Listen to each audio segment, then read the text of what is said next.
ममोपात्त समस्त दुरितक्षयद्वारा भगवच्छ्री नित्यानंद परमशिव प्रीत्यर्थम श्री नित्यानंदेश्वरी परमशिव शक्ति समेत श्री नित्यानंदेश्वर परमशिव प्रीत्यर्थम च अद्य पूर्वोक्त एवं गुण विशेषेण विशिष्टायाम् अस्यां शुभतिथौ पूर्ण आरोग्य युक्त दृढ़गात्र यौगिक शरीर सिद्ध्यर्थम परमशिव शक्ति आविष्करणार्थम नित्यानंद योगाभ्यासं करिष्ये. Now please take another near water and wash your hand as we chant the following mantra. Om apa upasprishya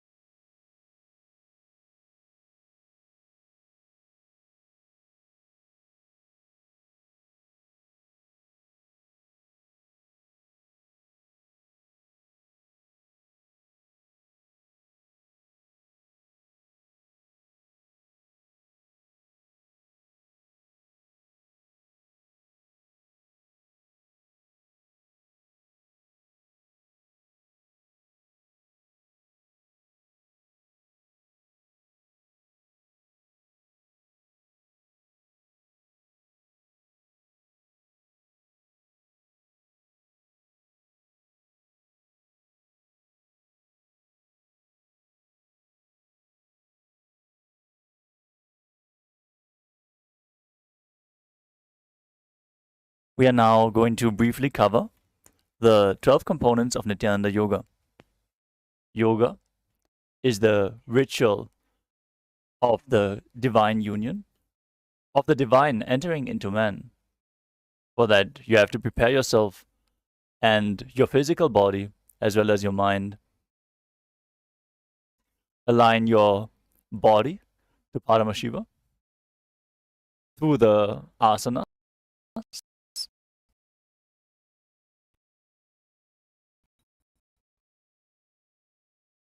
The yogic postures where you align your body to the cosmic geometry.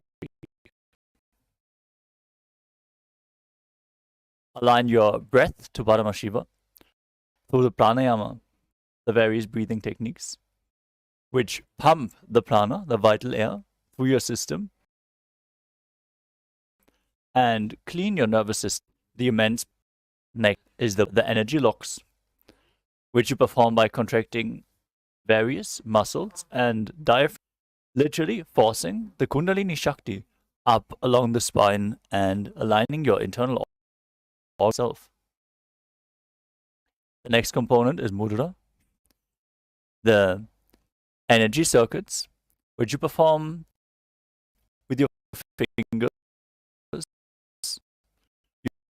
your limbs, sometimes even your tongue, and from flows around you, accumulating the prana within your system and enabling certain parts of the brain, activating the non-mechanical parts.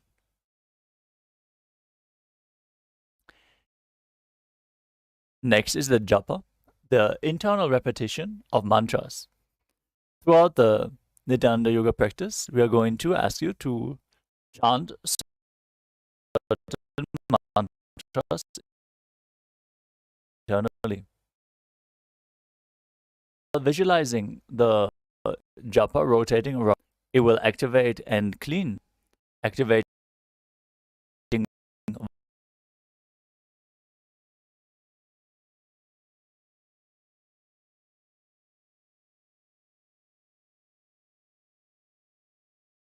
Vak Shakti, the power of speech and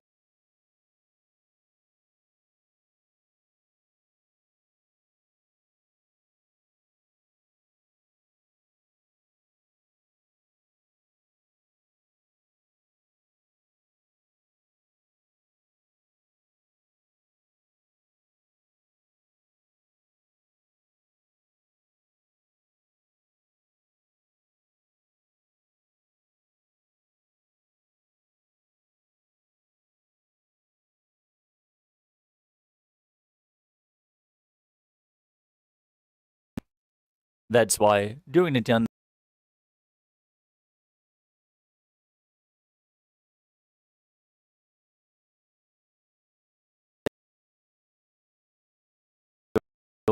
Yoga, we always chant the Vedic mantras and Sanskrit texts. The next component is Abharanam, the Rudraksha jewelry. The Rudraksha bead is capable of holding more spiritual energy than any stone. And being in. Next up is the sacred geometry represented through lines and circles and geometric shapes and patterns. Background of our acharyas, we are projecting the Shri Yantra, the representation of Devi Paramashiva Shakti herself. Those lines and patterns, if you focus on them and gaze at them gently and deeply, like you would look at a rose, get mirrored into your brain, and the possibilities which they entail are opened up for you as well.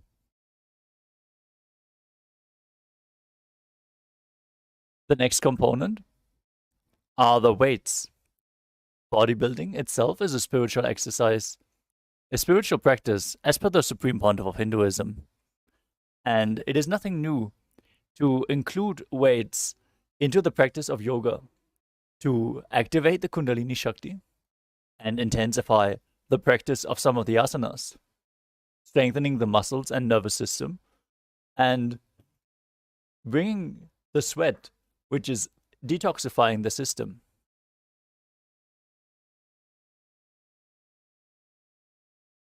Next is the Aushada, the sacred alchemy science.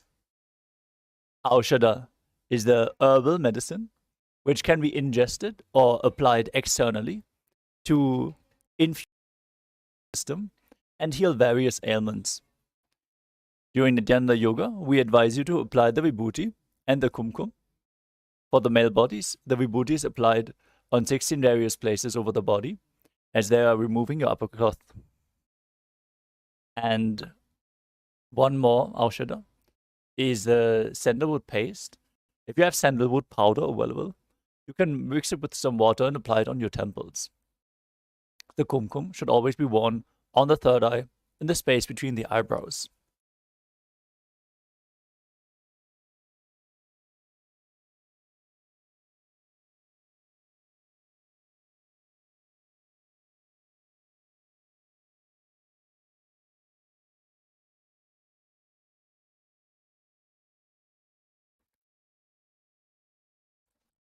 Certainly the most important component is the Shaktipada, the initiation from the enlightened master, Paramavatara of Paramashiva himself, our Guru, Sri Nithyananda Paramashivam, awakening the Kundalini Shakti, enabling us to perform all the asanas.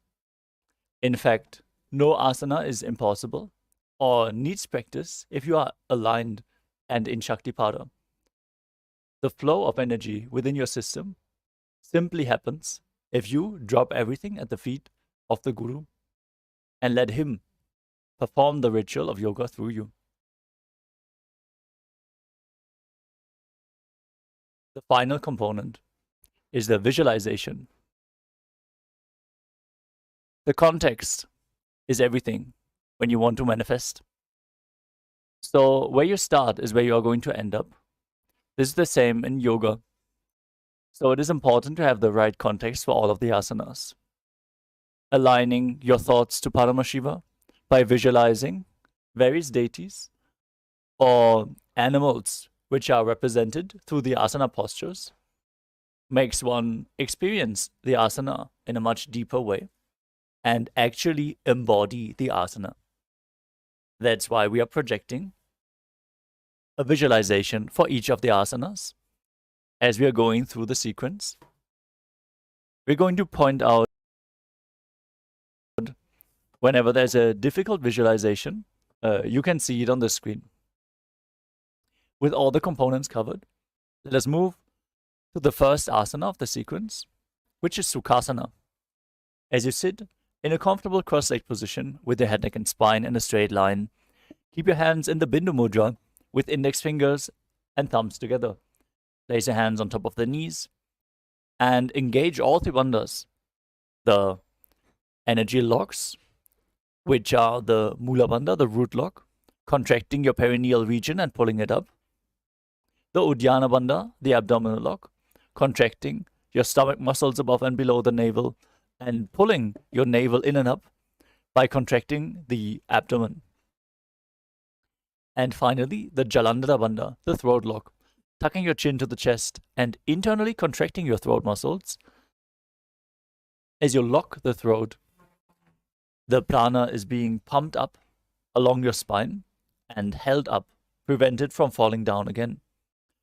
All the three bandhas performed together form Mahamudra Bandha, which is a well-kept secret in yogic sciences and a direct pathway to enlightenment. The pranayama, the breathing technique for the first few asanas, is Samana Kumbhaka. As you fill your stomach with prana, inhaling deeply into your stomach and visualizing on the flame which is created, kindled, and rised up along your spine as you hold the breath. Finally, the last component of the first asana is the japa. The first japa is Soham. Visualize the japa rotating around your throat in a circular way. Let us now perform the first asana, Sukhasana.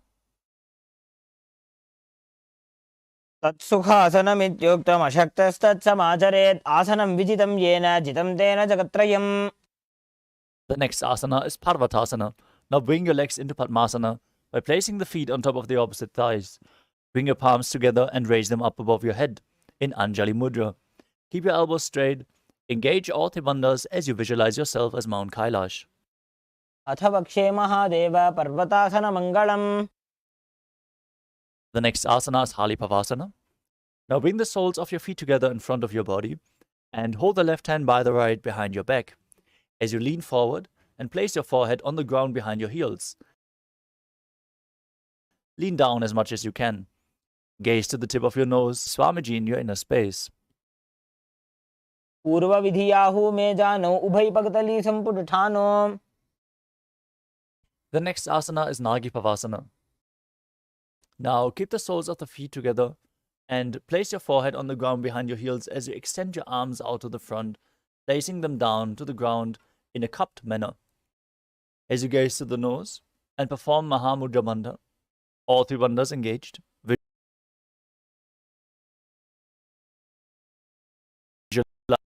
yourself as a snake.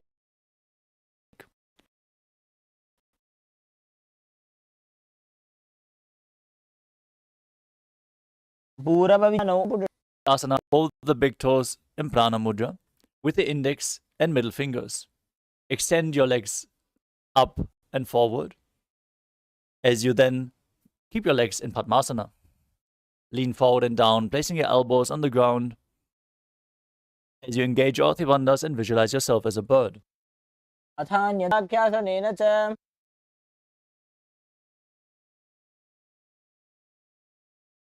The next asana is Niti Asana. Now place one ankle on top of the opposite knee and the other ankle below the opposite knee. Hold on to the opposite elbows. Engage all three bandhas as you rotate your arms in a circle and gaze to the tip of your nose. Visualize Swamiji in your inner space and after some time change the direction of the movement.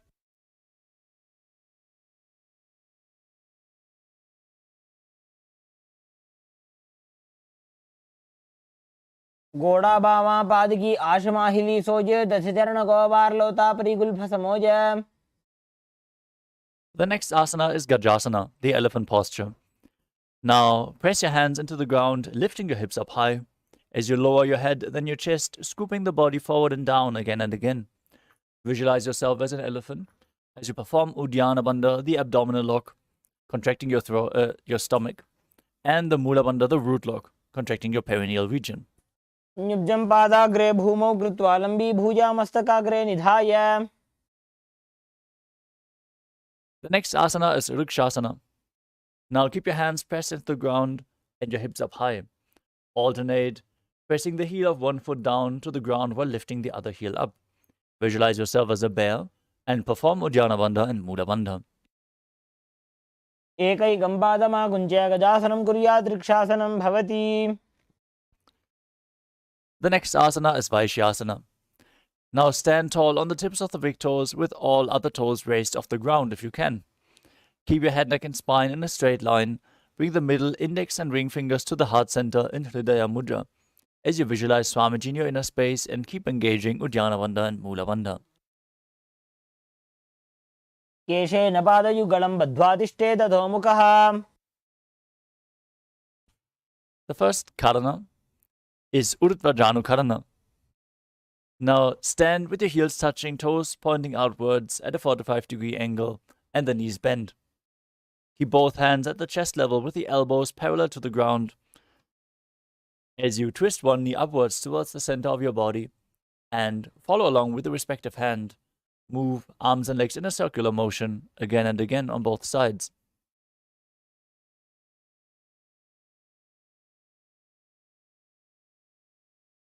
The next asana is Balalingasana. As you interlace your fingers from the outside in Sarva Shankari Mudra, hold onto one knee and pull it up towards your chest. Keep your spine straight, engage all three bandhas and visualize yourself holding a baby. एकं जानुरसि आलिङ्ग्य स्थातव्यं बाललिङ्गनं भवति. Next up is Padapidanasana. Now take one foot and pull it behind towards your buttocks, holding it with both hands. As you keep your head, neck and spine in a straight line, engage all three bandhas and visualize Swamiji in your inner space. चित्वैकस्मिन् पादतले कराभ्यां वेष्टयेत् तनुम्. The next asana is Natarajasana. With the respective hand, hold onto the sole of the foot from the inside. As you extend the opposite hand forward, with index and thumb together in Bindu Mudra. Simultaneously kick and pull the foot back and up while leaning forward. As you visualize yourself as Lord Nataraja, engage the Mula Bandha. उत्तानपादं क्रौञ्चं च मरीचिं वीरभद्रकम्. Now, standing on the other leg, pull the other knee up towards your chest and repeat Balalingasana, visualizing yourself caressing a baby. एकं जानुरसि आलिङ्ग्य स्थातव्यं बाललिङ्गनं भवति. Now pull the foot back towards your buttocks, hold it with both hands as you repeat Padapidanasana on the other side. स्थित्वैकस्मिन् पादतले कराभ्यां वेष्टयेत् तनुम्.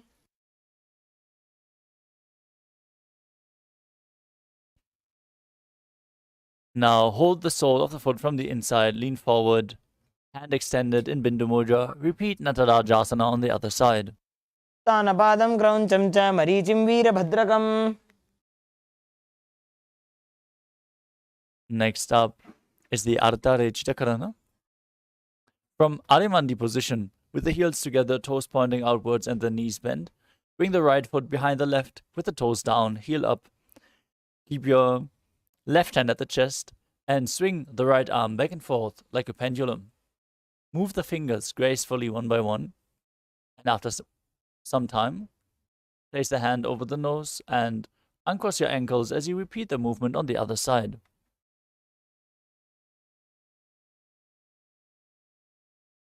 Next up is the skeleton dance.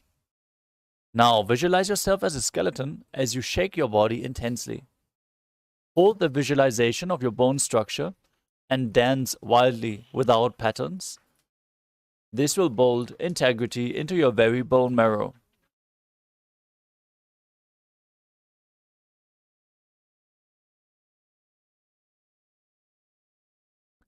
Next up is the Katichina Karana. From Arimandi position, heels together, toes pointing outwards, knees bent. Bring your hands above your head with the arms crossed and the palms facing backwards. Now move your hips to one side, open up the arms wide above your head. Come back to the center, cross your arms, and repeat the movement on both sides.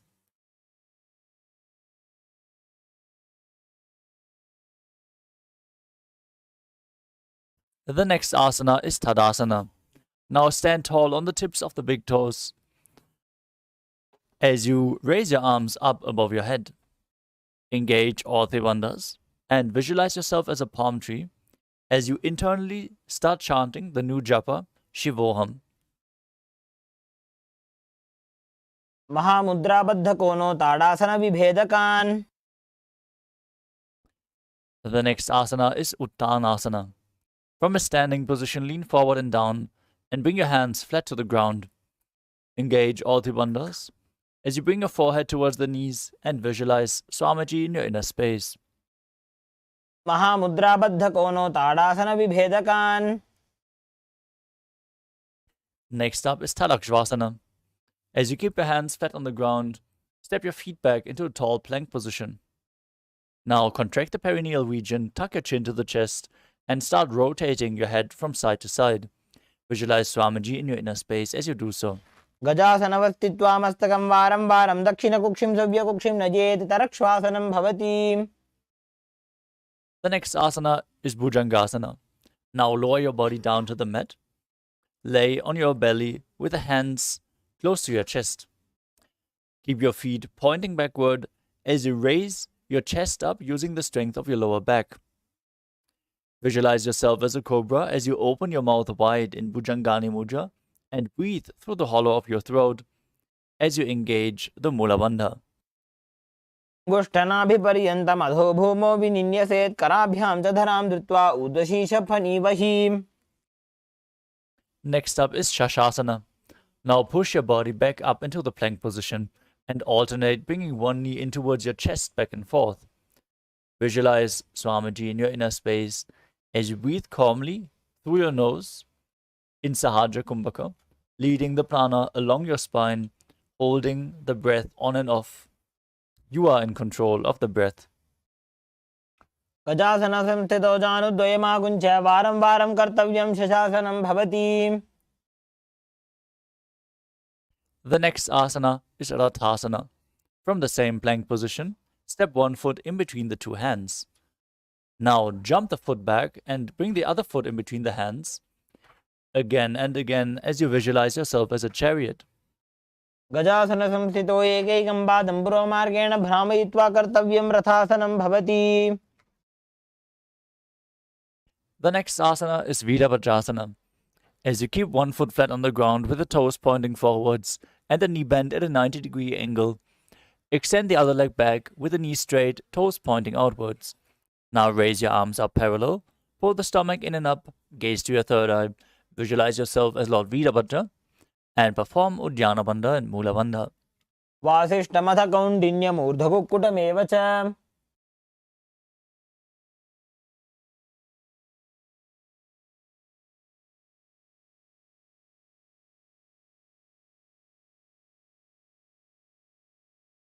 Now exchange the position of your feet as you repeat Virabhadrasana on the other side. वासिष्ठमथ कौण्डिन्यमूर्ध्वकुक्कुटमेव च. The next asana is Vrikshasana, the tree posture. Now stand on one leg with the leg straight and place the other foot towards the inner thigh. If you can't balance in this posture, you can bring the foot to the knee or to the ankle as well. Now place your hands together in Anjali Mudra and raise them up above your head, visualizing yourself as a tree as you perform the Mula Bandha. वामोरुमूलदेशे च याम्यं पादं निधायतु.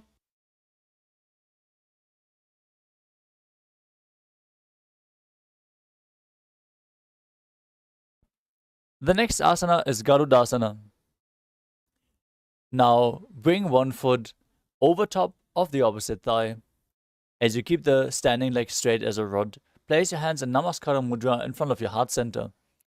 Visualize yourself as Lord Garuda as you perform the Mula Bandha. गरुडासनमावक्षे येन ध्यानं स्थिरं भवेत्.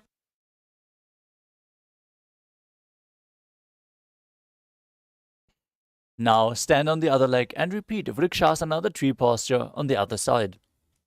वामोरुमूलदेशे च याम्यं पादं निधायतु. Now bring the raised foot to the opposite hip. Repeat Garudasana on the other side. गरुडासनमावक्ष्ये येन ध्यानं स्थिरं भवेत्. The next asana is Trikonasana. Now step one foot forward and the other leg far back. Keep the front toes pointing forward and the back toes facing sideways as you keep your arms parallel to the ground and lean forward and down, bringing one hand to the foot, the other one pointing up. Gaze up towards the sky as you visualize yourself as a triangle. Perform the Mula Bandha. उत्तानपादं क्रौञ्चं च मरीचिं वीरभद्रकम्. Now exchange the position of your feet as you keep your arms parallel, lean forward and down, and repeat Trikonasana on the other side. त्रिकोणं च सुप्ताङ्गुष्ठप्रसारणे. Next up is the Nikuttaka Karana. Now stand in Arimandi position, heels together, toes pointing outwards, knees bent. Raise one heel off the ground and place your hands in front of the heart center with the palms facing each other.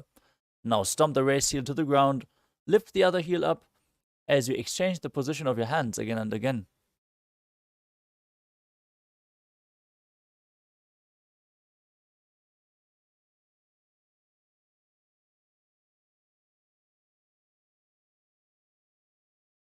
The next asana is Angushtasana. Now lower your body down onto the tips of the toes. Place your perineum onto the raised heels. Keep your knees off the ground and place your hands in Namaskara Mudra in front of your heart center. Keep the knees together. Visualize Swamiji in your inner space. Start breathing in the Brahmari Kumbhaka, buzzing like a bee on the inhalation and exhalation as you perform the Mula Bandha and internally chant the new japa Sadashivoham. कबन्धासनमित्याहुः गोरक्षासनमेव च.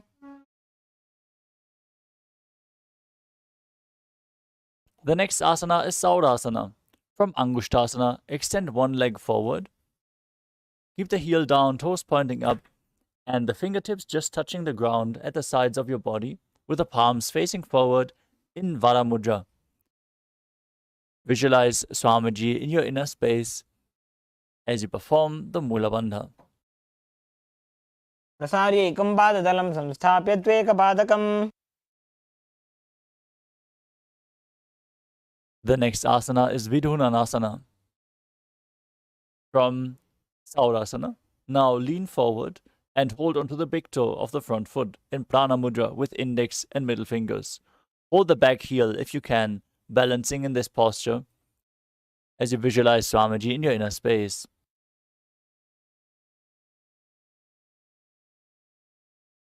गुल्फस्थितो पादमेकं प्रसार्य तत्पादाकरं संस्पृश्य तत्करेण. Now exchange the position of your feet. Stretch the other leg forward as you repeat Saurasana on the other side. प्रसार्य एकं पादतलं संस्थाप्य त्वेकपादकम्. Now lean forward and down, hold on to the big toe. Repeat Vidhunanasana on the other side. गुल्फस्थितो पादमेकं प्रसार्य तत्पादाकरं संस्पृश्य तत्करेण.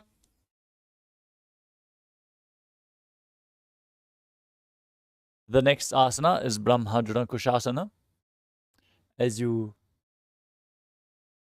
sit on top of the raised heels, with the toes down to the ground, knees raised, create a gap between the knees and place the backs of your hands on top of the knees. Gaze in between the hands in Shambhavi Mudra with the eyes opened wide, unblinking, actually gazing within. As you visualize Swamiji in your inner space and perform the Jalandhara Bandha, tucking your chin to the chest, and the Mula Bandha, contracting the perineal region. ओ भणा पानी होय वैसे AD दो गुदानी वैसे.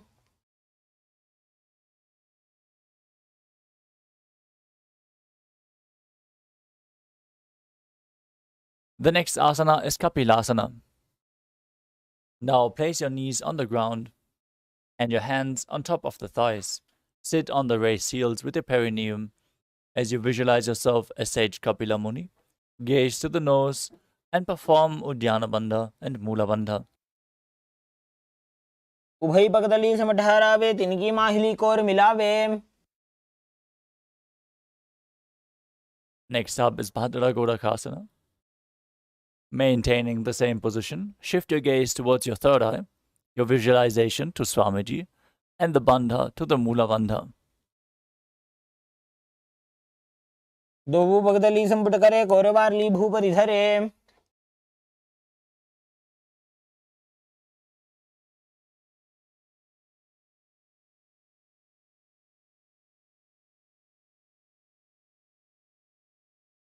Next up is Suryasana. Now sit with your toes tucked, perineum placed on top of the raised heels, with the knees off the ground. Bring your thumbs and little fingers together in Padma Mudra, opening up the palms resembling a lotus flower. Now raise your arms straight up above your head, gaze through the hole between the palms as you visualize Lord Surya in your inner space, the sun, and engage Uddiyana Bandha and Mula Bandha. ED दो गुदा तरियाने फना पानी बैठक पुनिठाने. Next up is Mandukasana. Now sit with the toes flat, perineum on the heels, keep your hands on top of the knees and lift your tongue up against the roof of your mouth. Visualize yourself as a frog as you perform the Manduki Mudra, catching the nectar of immortality dripping from the Sahasrara chakra with your frog tongue. Gaze to the third eye, breathe in Sahaja Kumbhaka calmly through your nose as you perform the Mula Bandha. पादतलौ पृष्ठदेशे अङ्गुष्ठे द्वे च संस्पृशेत्.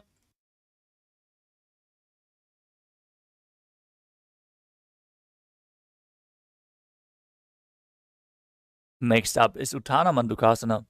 Maintaining the same sitting posture, bring your hands behind your back and hold on to opposite shoulders.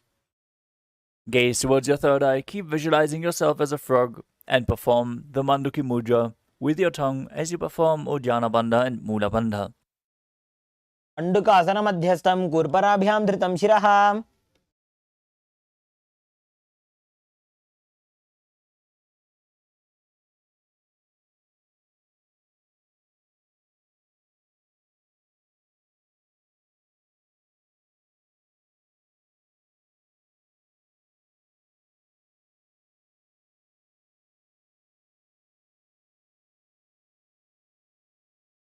Next asana is Simhasana. Now cross your ankles and sit on the feet as you keep your knees wide, fingers spread on top. Open your mouth wide, stick out your tongue and exhale forcefully. Gaze at the tip of the nose and visualize yourself as a fierce lion as you perform the Mula Bandha. दक्षिणं सव्यगुल्फेन दक्षिणेन तथेतरम्.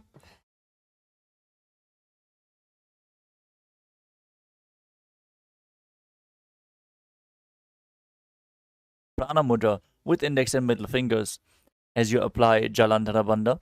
Gaze to the tip of your nose, visualize Swamiji in your inner space, and return to the Brahmari Kumbhaka, buzzing like a bee. Perform Jalandhara Bandha and Mula Bandha as you do so. गुल्फौ च वृषणस्याधः व्युत्क्रमेण समाहितः.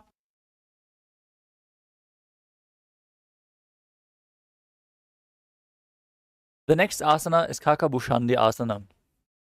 As you visualize yourself as a crow, squat and keep the feet flat on the ground, knees open wide, bring your arms in and around the back. Interlace your fingers behind your back in Parusha Mudra as you gaze to your nose and perform the Mula Bandha. में वेशक उकट ठाने दोवो हाथ पगवी च आने.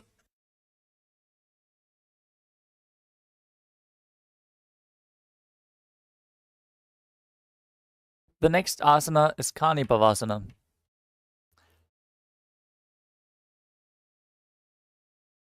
Now, place your palms on the floor, shoulder width apart, in front of you. As you bring your knees onto the back of your arms towards your armpits, lean your chin forward and down. Gaze forward as you visualize Swamiji in your inner space and raise the feet off the ground, balancing on your arms. Perform the Mula Bandha as you do so. आसन को गुण आशी दुषिता होई तो आची होई. The next asana is Kapali Asana. This is going to be the first inverted posture. If you have any blood pressure related issues or any neck or upper back injuries, take it slow in performing any of the inverted postures. If you feel unsure, you can use a wall for support to stabilize yourself. Now place your hands on the ground shoulder width apart. Bring the top of your head onto the ground.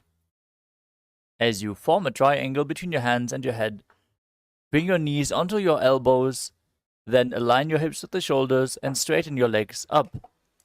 Gaze to the nose, visualize Swamiji in your inner space and perform the Mula Bandha.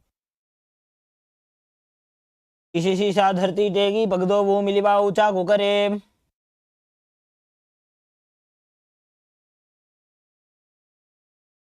Next up is Parashvamayurasana. Now twist your body to one side and then align your elbows with the hip and the knee as you lean forward and raise your body onto your elbows, extending the legs to the side, balancing on your arms as you gaze to your third eye. Visualize yourself as a peacock and exhale deeply in Rechaka Kumbhaka, holding the breath in the exhaled state.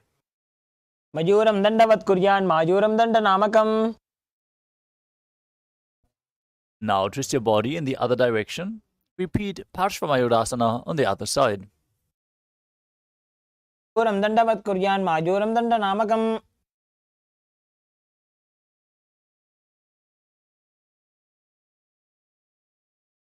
The next asana is Bhairaganathasana. As you place both hands on the ground, extend your feet back into the plank position and step one foot outside of the respective shoulder and in between the two hands. Push your hip forward as you engage the Mula Bandha. Gaze to your third eye and visualize yourself as Lord Kala Bhairava, the Lord of Time. आसन को गुण पीती जाई. Now bring the front foot back and the other one outside the shoulder in between the hands. Visualize yourself as Lord Kala Bhairava as you gaze to your third eye, repeating Bhairaganathasana on the other side. आसन को गुण पीती जाई.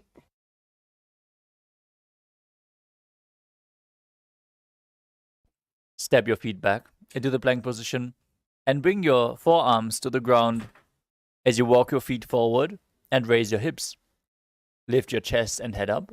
Gaze to your third eye and visualize Swamiji in your inner space in Unmukha Pitasana.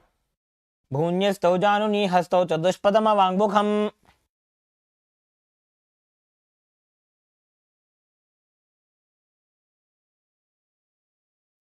From Tadakshvasana, the plank position, rotate your body onto one hand and raise the opposite hand up towards the sky.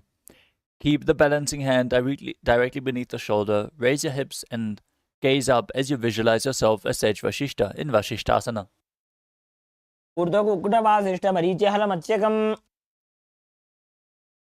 Now twist your body to the other side. Raise the other arm up. Repeat Vashishtasana on the other side.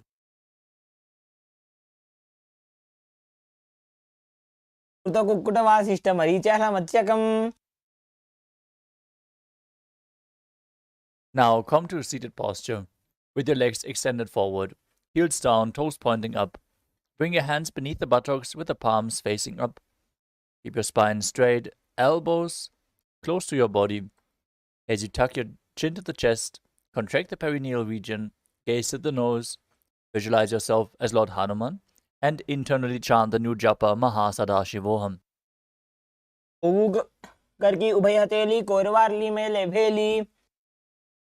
Next up is Paschimottanasana. From the sitting posture, lean forward and down as you hold on to the big toes in Prana Mudra. Bring your head as close to your knee as possible as you visualize Swamiji in your inner space and engage all three bandhas. जानो परिललाटन्तो पश्चिमं तानमुच्यते.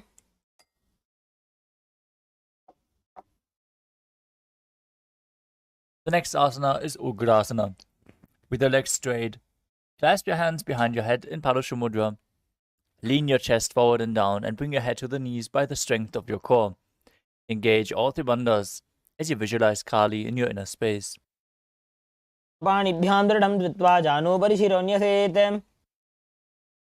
Next up is Marichyasana.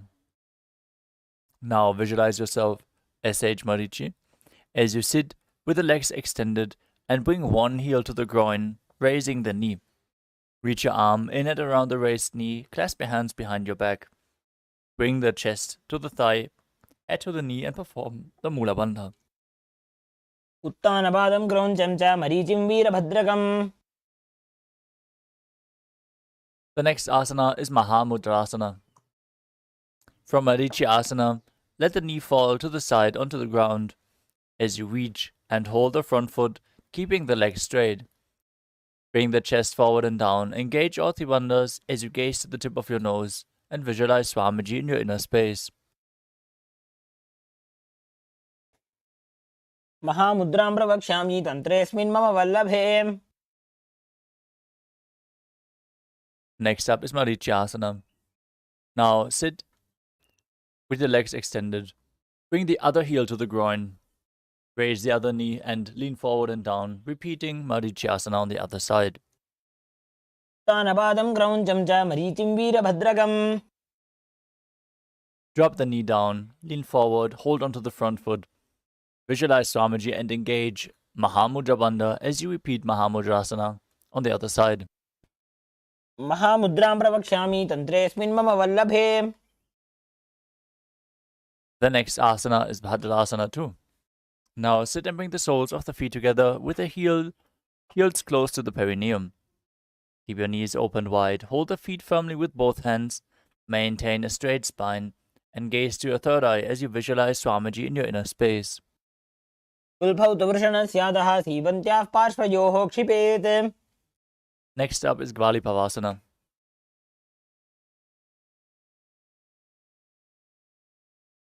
Now, from Bhadrasana, extend the feet away from the body. Keep the toes together, heels apart, knees open.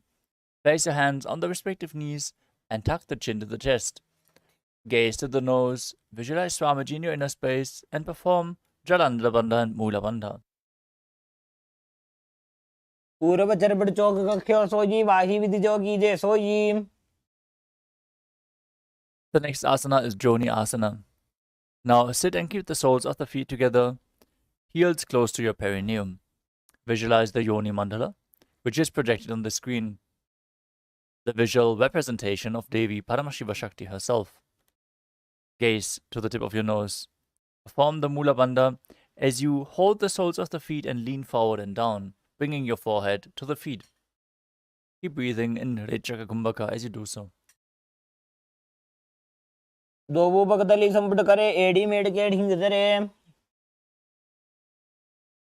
Next up is Midakipavasana. As you sit and keep the heels together, toes apart, with the knees opened wide, lean forward and down, extending your hands out wide, with the palms down to the ground. Bring your forehead to the ground behind your heels as you gaze to the tip of the nose and visualize Swamiji in your inner space. पूर्व विधि परिपकतली संपुट शोल एडी मिली राशे. The next asana is Siddha Samadhi Asana. As you sit and keep the toes together, heels apart, bring your arms below the shins, extend them out and keep the palms facing up. Bring your forehead to the ground above the feet, bringing the toes to your throat if you can. Gaze to your nose and visualize Lord Surya in your inner space as you perform the Mula Bandha. उपकतली संपुट करे सोले made आगा में धरे.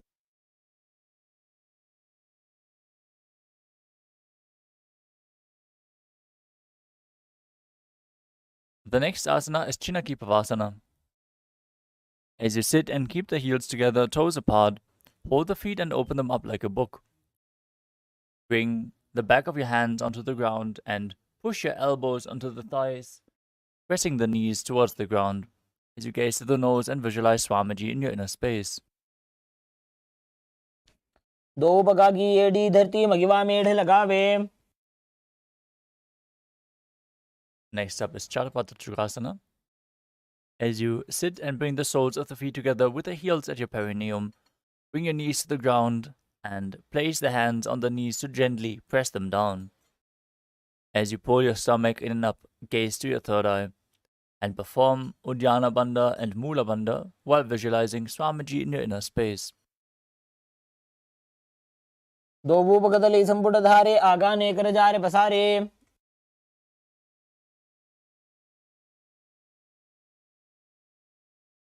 The next asana is Bhairavasana. As you sit and bring the soles of the feet together with the knees open wide, lift your heels up and bring the toes down to the ground. Keep the knees on the ground, pull your stomach in and up, and place your hands on the knees in Bindu Mudra. Gazing towards your third eye, visualizing yourself as Lord Kala Bhairava as you perform Uddiyana Bandha and Mula Bandha. गुल्भौ संपीड्य जान्योन्यं व्युत्क्रमेणोत्थितं शनैः। The next asana is Samanasana. Now sit with one heel at the perineum, lift and hold the other foot, pulling the sole of the foot to your chest. Gaze to your third eye and perform the Mula Bandha as you visualize Swamiji in your inner space. समानासनमावक्ष्ये सिद्धमन्त्रादिसाधनात्। Next up is Apanasana.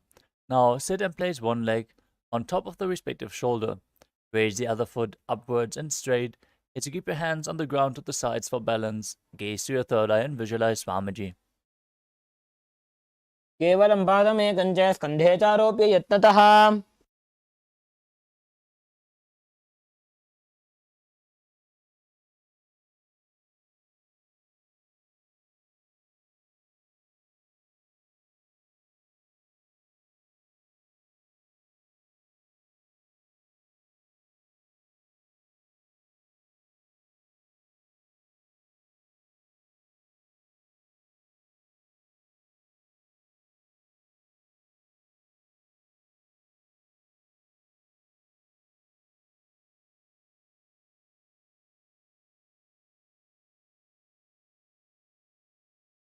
The other, stacking the knees at the center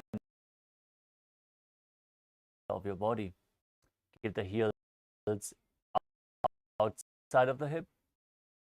As you place your hands on top of the stacked knees, gaze, breathe in Siddhkari Kumbhaka with your tongue pressed against the palate of your mouth, hissing through your teeth without your tongue touching the teeth.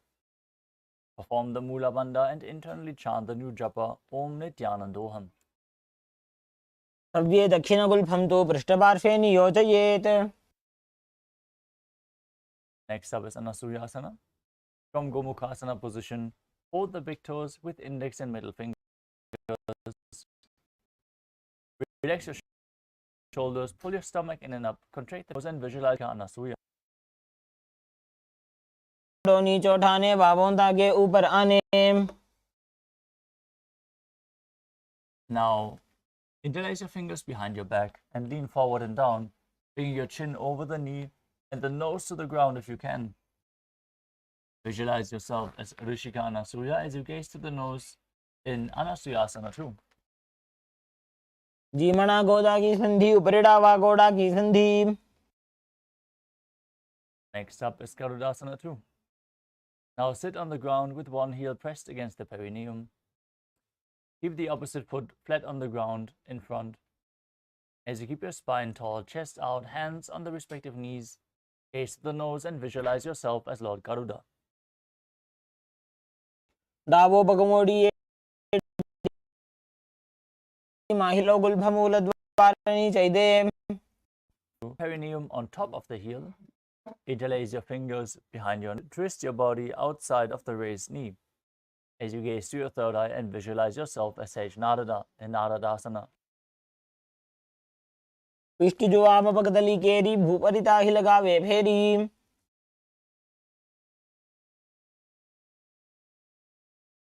Next up is Matsya Pitakasana. Now place one foot on top of the opposite thigh and hold onto the shin of the leg with your hand as you hold the big toes of that foot with the other hand in Prana Mudra with index and middle finger. Gaze to the nose, visualize Matsya, the fish avatar of Vishnu, as you perform the Mula Bandha. वामेन वामांगुष्ठन्तो गृहीतं मत्स्यपीठकम्। Now stack your knees again with the other knee over top as you repeat Gomukhasana, the cow face posture on the other side. सव्ये दक्षिणगुल्फं तु पृष्ठपार्श्वे नियोजयेत्। Now hold onto the feet in the same position, repeating Anasuyasana on the other side. गोड़ों नीचो उठाने, बाहों ताके ऊपर आने. Interlace your fingers behind your back, lean forward and down, bring the nose to the ground as you repeat Anasuyasana too. जीवना गोदा की संधि, उपरिड़ा वागोड़ा की संधि.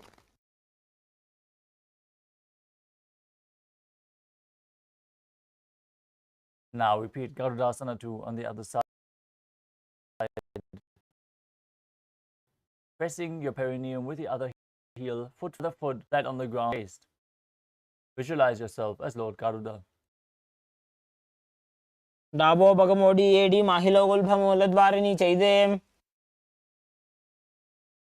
From Garudasana 2, raise your perineum on top of the heel. Interlace your fingers behind your neck and twist your elbows outside of the raised knee. In Naradasana on the other side. इष्टि जवाम भगदली केरी, भूपरिता ही लगावे फेरी. Now repeat Matsya Pitakasana on the other side. As you place the other foot on top of the opposite thigh and hold on to the shin and the big toe, visualizing Matsya, the fish avatar of Lord Vishnu. वामेन वामांगुष्टन्तो गृहीतं मच्च पीठकम्. The next asana is Matsyendasana. Now place one foot on top of the opposite thigh and place the opposite foot flat on the ground with the knee raised. Twist your elbow outside of the raised knee, bring the hand to the neck and place the other hand on the ground behind you as you gaze up and back towards your third eye, visualizing Sage Matsyendranath, the master of Hatha Yoga, still breathing in Sitkari Kumbhaka, hissing through your teeth, and engaging the Mula Bandha in Matsyendrasana. उदरं पश्चिमाभासं कृत्वा तिष्ठति यत्ततः. From Matsyendrasana, extend the front arm down to the foot, hold onto the big toes, big toe in Prana Mudra if you can, and hold the opposite ear with the other hand. Twist backwards, gaze up, visualize yourself as a camel in Kubasana. आसन को गुण झोलो जाए. Now keep holding onto the front foot and place the backhand down to the ground from your ear as you visualize Matsyendranath in Matsyendrasana too. मत्स्येन्द्रपीडं जठरप्रदीप्तिं प्रचण्डरुक्मण्डलखण्डनास्त्रम्. Now exchange the position of your feet, straighten your legs out and place the other foot over top of the thigh. Twist your elbow outside of the raised knee with the raised hand towards your ear. Place the backhand on the ground, twist back and up, visualize Sage Matsyendranath. उदरं पश्चिमाभासं कृत्वा तिष्ठति यत्ततः. Extend the front hand to the foot in Prana Mudra.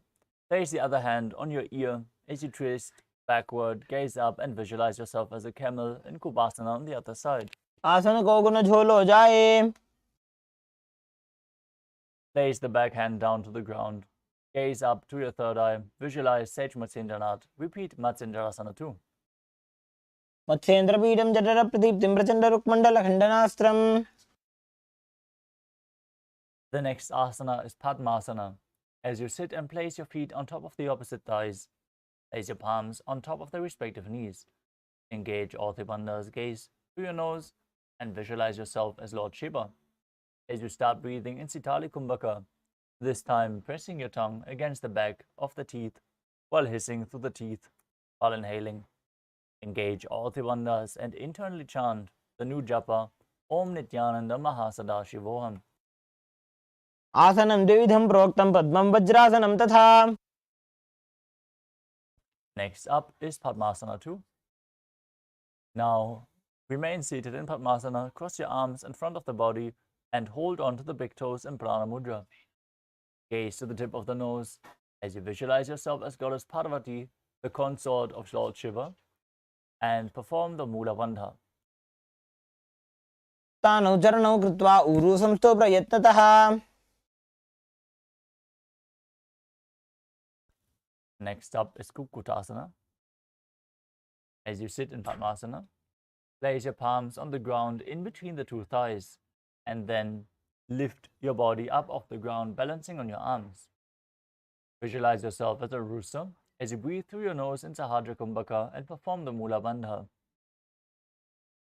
Padmasanam se samsthapya nanbhororantare karo. Next up is Badha Keki Asana. As you rise up onto the knees from Padmasana, place your palms on the ground, fingers pointing backwards. Lean onto your elbows, extending the knees up behind you, balancing on your arms. Try to keep your body as straight as possible as you visualize Swamiji in your inner space and perform the Mula Bandha. धरामष्टभ्यकरद्वयेन तत्कोर्परि स्थापितानाभिपार्श्वः. Next up is Mayurasana. While on your knees, place the palms on the ground, fingers pointing towards your body. Keep the elbows at your navel. Lean forward, find balance, and extend your legs straight this time as you visualize yourself as a peacock and perform the Mula Bandha. अथ वक्षे Mahadev मयूरासनमुत्तमम्.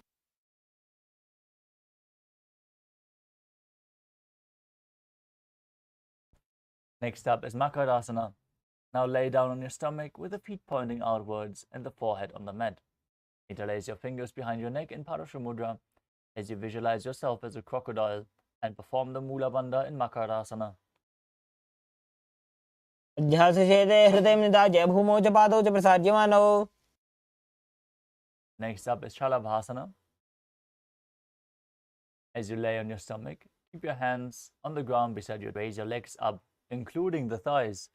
Raise your whole legs up to the sky as you visualize yourself as a locust. अध्यासशेते करयुग्मवक्षो भूमिमष्टभ्यकरयोस्तलाभ्याम्. Next up is Ushtrasana. Now lay down on your stomach, bring your hands to the feet and pull the feet down towards the ground outside of the hips. Visualize yourself as a camel as you perform the Mula Bandha. अध्यासशेते पदयुग्मव्यस्तं पृष्ठे निधायापि धृतं कराभ्याम्. Next up is Dhanurasana. From Ushtrasana, tighten the grip on your feet, kick the legs back and up as you simultaneously lift your chest off the ground, raise your head, gaze to your third eye, and visualize yourself as Lord Shiva's bow. प्रसार्य पादौ भुविदण्डरूपौ करौ च पृष्ठे धृतपादयुग्मम्. The next asana is Bhagasana. Come to a kneeling posture with your feet flat, toes together behind your body, sitting in between the two heels with your perineum down to the ground. Gaze to your third eye as you visualize Swamiji in your inner space. Breathe calmly through your nose and internally chant the new japa, Om Nithyananda Paramashivoham. उल्टा मोड़ी पाव दो वैसे बहुरो जुगति करे एक ऐसे.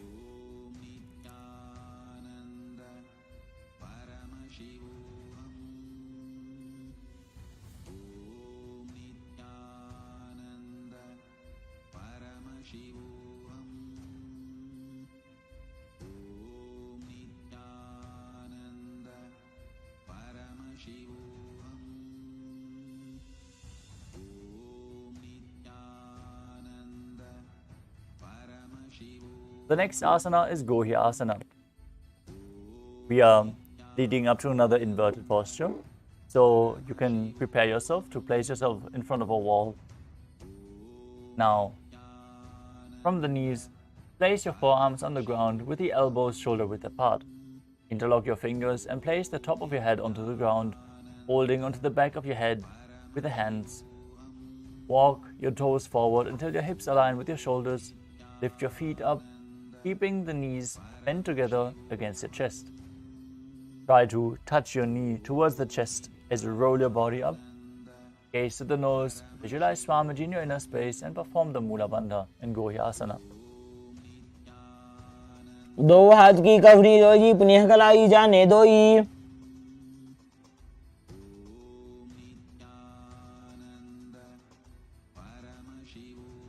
From Gohya Asana, extend your legs up straight into Shirshasana. Now gaze to the nose, visualize Swamiji in your inner space and perform the Mula Bandha. विपरीतं मण्डलं च द्विधैव विदितं हिनः.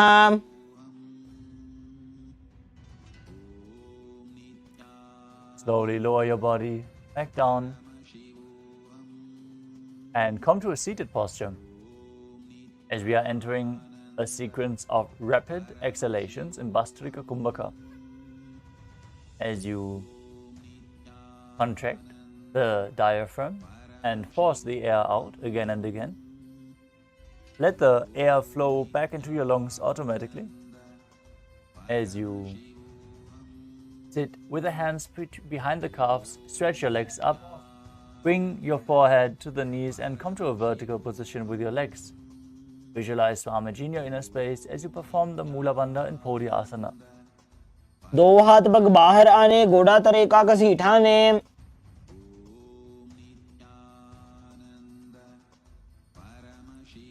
Next up is Parighasana. Now sit and extend the legs out and up at a 45-degree angle and bring your hands behind your shoulders, holding onto the opposite shoulders. As you keep your chest straight, gaze to your third eye and visualize yourself as a mace, still breathing in Bastrika Kumbhaka.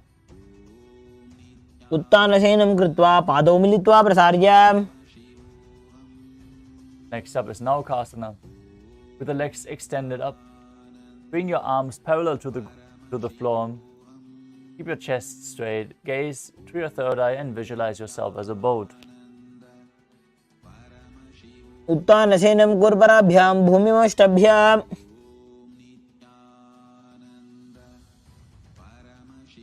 Next up is Rudrasana.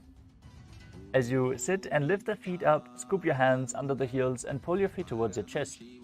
Keep your spine upright, gaze to the tip of your nose, visualizing yourself as Lord Rudra, still breathing in Bastrika Kumbhaka. पगदली संपूट करी हाथस्यो पग ऊंचाई.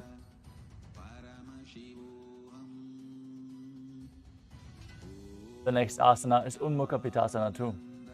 Now breathe slowly as you lay down on your back with the feet flat on the ground, knees raised. Place your palms down with the fingers just touching the back of your heels. Lift your hips up high.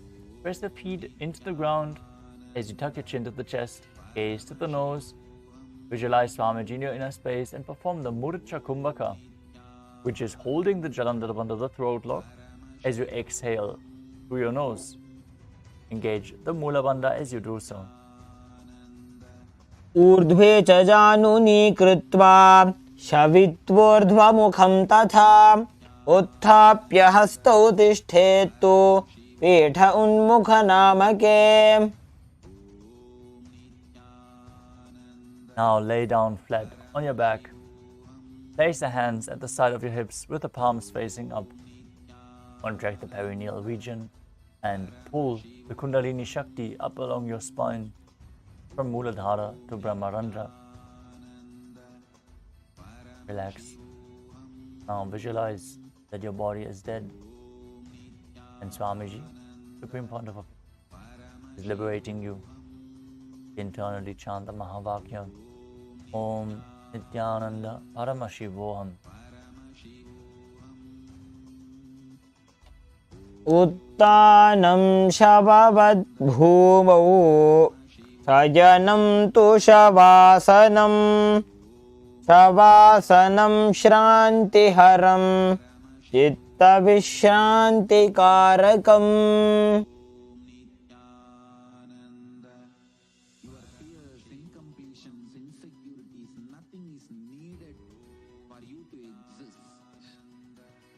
Paramashiva alone is enough for you to live absolutely, blissfully, celebrating, fulfilled, complete, intensely. Paramashivoham. Om Nithyananda Paramashivoham. Om Nithyananda Paramashivoham.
Now slowly return to your physical body. Start to wiggle your fingers and toes, your wrists and your ankles, your elbows and your knees. Pull your knees up towards your chest. Pull them close and rock your body from side to side. As you slowly return to a comfortable seated position.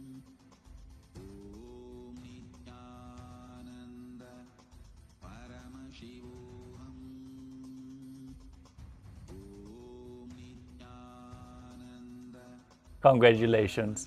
You completed the first 108 asanas of the sequence, which form the Pratama Vinyasa Krama. We are now going to continue with the next asana of the sequence, which is Yathasana Nishthasana. Now sit in a posture that brings ease to your physical and mental space. As you bring your hands on top of the knees in Bindu Mudra, visualize Swamiji in your inner space and perform the Mula Bandha.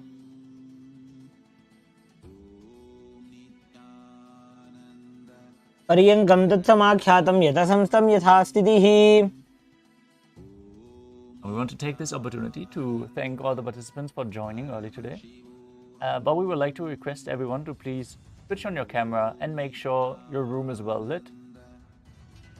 We see many faces from the last season of Paramashivoham. Nice to see you all again and back with us in yoga practice. Let us all now move on to the next asana, which is Samasana. Sit in a cross-legged posture with your hands on the knees in Bindu Mudra. Take a long, deep inhalation and hold your breath. After exhaling, inhale and exhale deeply as you visualize Swamiji in your inner space and perform the Mula Bandha. इदानीं गर्भिणीनां योगाभ्यासो यथा लघु. Asana is Muktasana. Now place the left foot against the genital region and place the right foot over top of the left, with your hands facing downwards on top of the knees. As you gaze to the nose and visualize yourself as a sage liberated by the Supreme Pontiff of Hinduism. निपीड्यसीविनीं सूक्ष्मां दक्षिणेतरगुल्फतः. Next up is Siddhasana. Maintain the same posture. Switch your gaze to the third eye and visualize Swamiji in your inner space. सम्यमितेन्द्रियो चलदृशा पश्यन् भ्रुवोरन्तरं चैतन्मोक्षकपातभेदजनकं सिद्धासनं प्रोच्यते. Next up is Siddhyasana. Maintain the same position. Switch your gaze to the ground in front of you as you engage all three bandhas and visualize Swamiji in your inner space. वामपदकेडिजानो सीवनिमधितासु कोठानो. Next up is Uttarasana 2. As you keep your legs in the same position, rotate your hands on top of the knees back into Bindu Mudra. Switch your gaze to your third eye and visualize yourself as Lord Rudra, the fierce dimension of Shiva, as you perform the Samana Kumbhaka, breathing into your stomach and kindling the fire, raising up your spine. वामचरण पर दक्षिण राखे एक जुगति ऐसे विधि दाखे.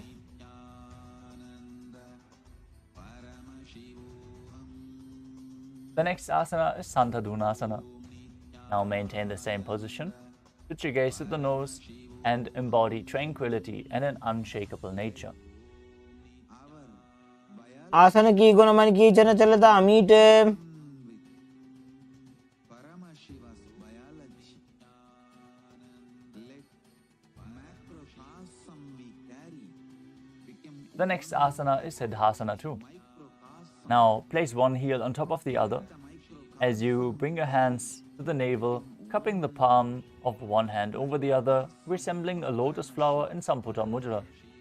Visualize Swamiji near inner space and perform the Mula Bandha. आसन की गुण मन की चन चलता मीटे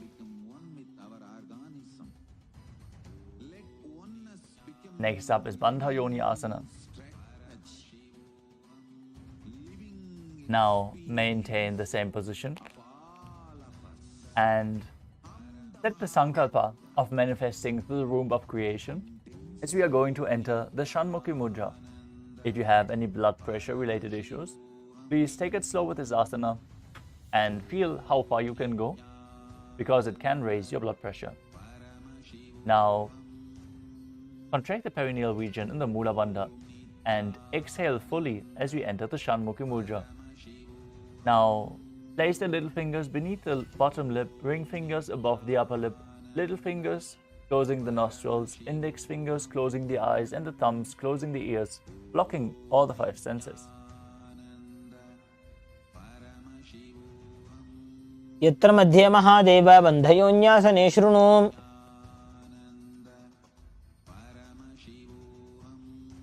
The next asana is Virasana. As you place one foot on the opposite thigh and the other foot underneath the opposite thigh, place your hands on top of the knees in Bindu Mudra. Embody the space and state of bravery, Vira, as you perform the Mula Bandha. एकं पादमथैकस्मिन् विन्यस्योरुणि संस्थितः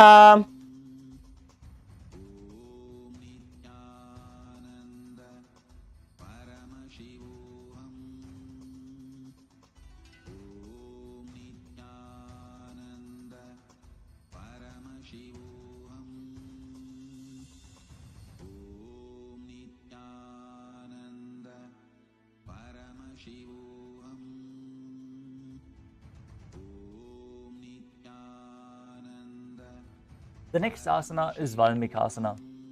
Now keep the left heel on the right side of the regenerative organ with the toes under the thigh and the right foot on the left leg with the toes by the knee. Keep your hands on the knees in Bindu Mudra, gaze to your third eye, and visualize Valmiki, the great sage, poet and author of Ramayana in Valmikasana. डावा पग की पगथली पुनी एड़ी है जो ये Next up is Joni Mudrasana. Keep your legs in the same position with the left heel pressed against the perineum, right foot on the thigh. Switch your gaze to the nose as you visualize the Yoni Mandala, the visual representation of Devi Paramashiva Shakti herself. Perform the Mula Bandha as you do so. वाम पाद की पगथली जाहि माहिली कोरे Now place your hands flat on top of the knees as you enter Yoni Asana. Keep the feet in the same position. Switch your gaze to the third eye. Visualize the Yoni Mandala as you perform the Mula Bandha. पुण्यासनं पर्वतेन योगं योगफले नीलम् Next up is Padasana 3. Now sit and bring the soles of the feet together in front, holding them with both hands. Bring your knees down towards the ground as much as you can. Gaze to the nose and visualize Lord Virabhadra in your inner space as you perform Uddiyana Bandha, the stomach lock, and Mula Bandha, the root lock.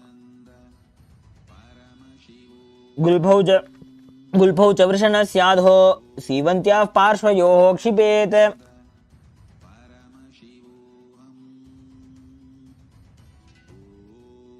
The next asana is Aghorasana. Now keep the soles of the feet together with the heels close to the perineum. Press your tongue up against the roof of your mouth. Gaze to your third eye. As you cover your mouth with your hand, close the left nostril with the index finger. Inhale through the right nostril. Then close both nostrils. Hold your breath. Exhale through the left nostril and repeat on the other side as you keep your tongue pressed up in Kechari Mudra. Gaze to your third eye and visualize yourself as an Aghori. पूर्व कहो भिशिर का जो जी, बाहरी विधि जो कीजिए सो जी। The next asana is Kanari Pavasana.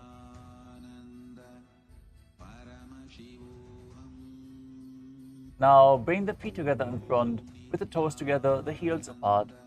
Place your elbows on the heels and rest your chin on the palms. Gaze to the nose, engage Uddiyana Bandha and Mula Bandha as you visualize yourself as a female elephant drinking water.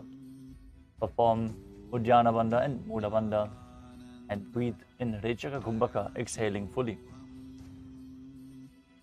ग्वाली पाव आसन कक्ष है जैसे, Yahoo में जाने विधि तैसे।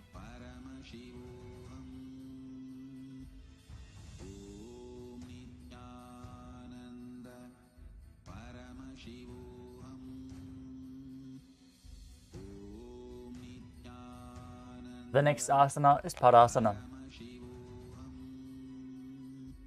Now sit with the knees raised, arms between the thighs and calves.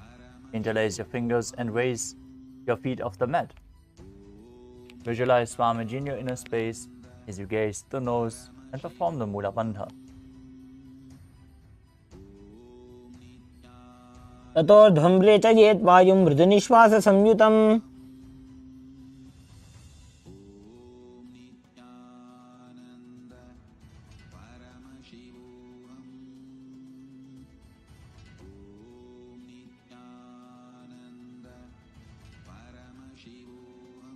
The next asana is Gopi Chandasana.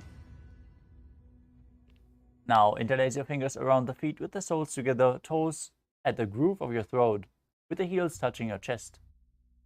Keep your chin on the hands and gaze to the nose as you embody the state and space of a king. Sit as Paramashiva पूर्व विधि बगा का अंगूठा कंठ को पिराशे। with 25 heads and 75 eyes and 50 hands. Visualize, meditate, connect with him. He is a living, alive being. Drop your form into his form and dissolve. Remember, you are a sarup. The next asana is Uttarasana. Is dissolved into his Sit with the soles of the feet together, insert your hands underneath the legs and hold the feet with interlocked fingers. Bring your feet up to your chest, the head down, touch the chin to the soles and gaze to the nose.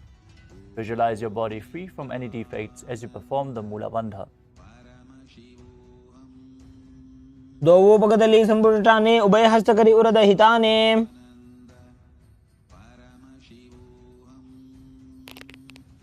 From the same position, lift your feet even higher. Raise them in front of your face. Bring your interlocked fingers to your forehead as you visualize yourself excelling in everything in Vishishtasana. दोवो पगदली जोड़ी संपुट करे।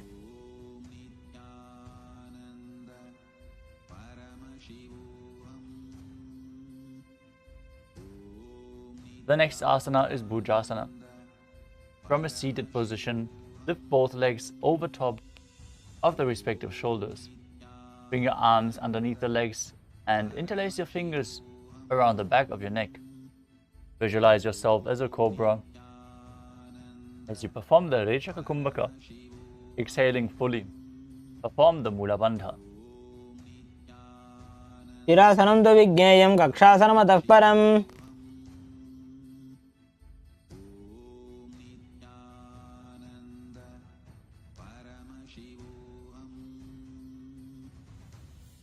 The next asana is Kalyanasana. Now maintain a seated posture, raise your legs up and bring the elbows under the knees as you wrap your arms around the back with the palms clasped behind. Gaze to the tip of the nose and visualize yourself as a beautiful, auspicious goddess. दोवो हाथ भगम नीचे आने, तिनको घोड़ा नीचे ठाने।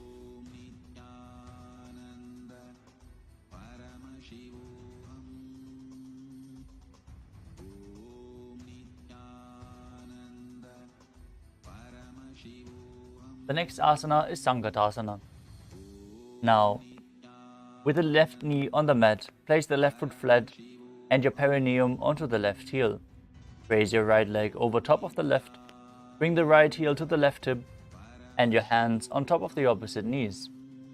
Visualize yourself as a swan as you breathe in Ujjayi Pranayama, making an ocean-like sound with your mouth. Perform the Mula Bandha and don't forget to internally chant the japa Om Nithyananda Paramashivoham. वामपादं चितेर्मूलं संयस्य धरणीतले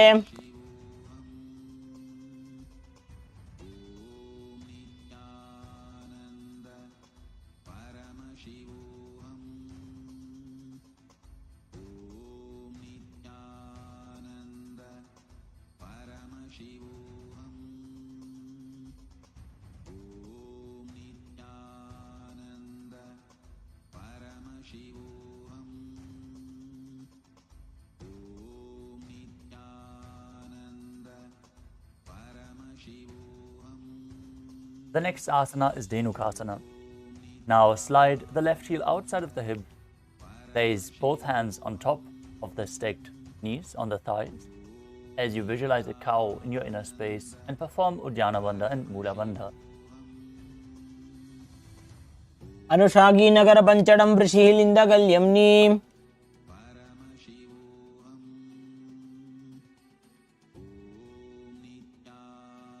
The next asana is Machandrasana.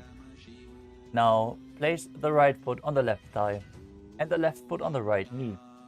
Bring your left hand behind the back and hold onto the right thigh as you place the right hand on the left thigh and twist your body.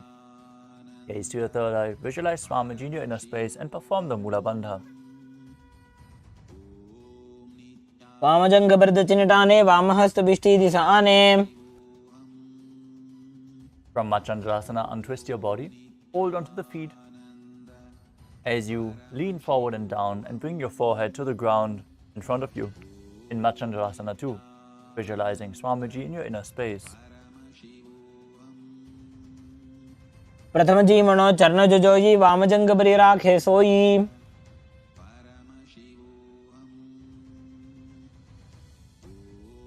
Maintain your feet in the same position and interlace your fingers, placing them on the top knee as you engage all three bandhas and visualize Swamiji, your Guru, in Guru Asana. ऊर्मूलेत्रपादस्य कनिष्ठिका प्रदेशगुल्फं संस्थाप्य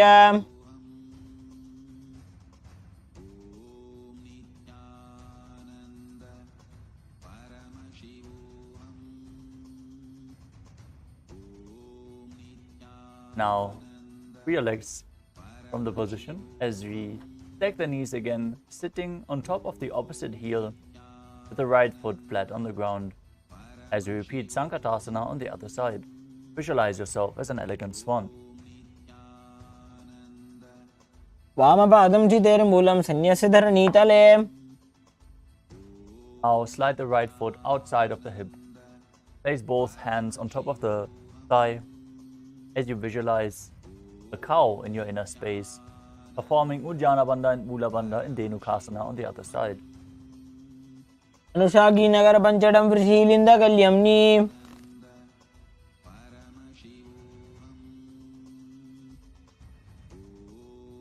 Now place the left foot on the right thigh and the right foot on the left knee, twisting your body by bringing one hand behind, holding onto the opposite thighs, gazing back and up to the third eye in Machandrasana on the other side. वामजङ्घभृतचिनटाने वामहस्तभिष्टिदिशाने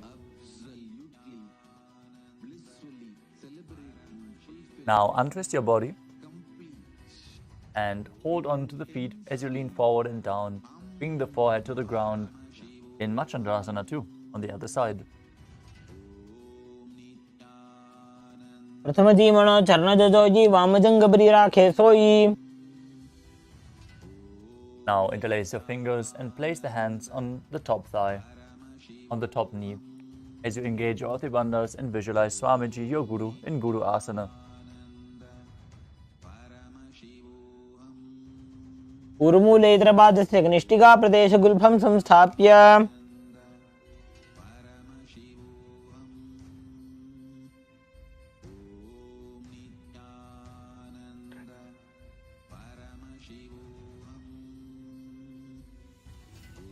The next asana is Pashasana.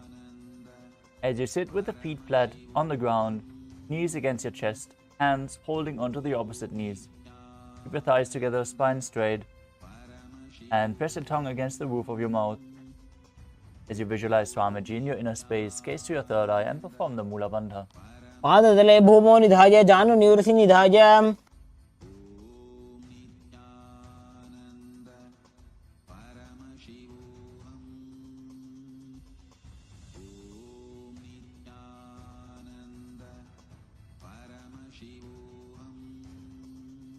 The next asana is Bodha Shukasana.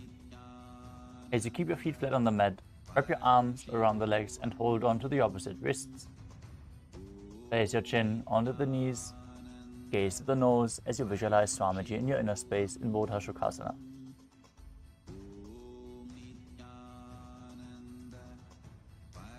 दो पगदली भूपरि धरे कोरमा हिलिए से करे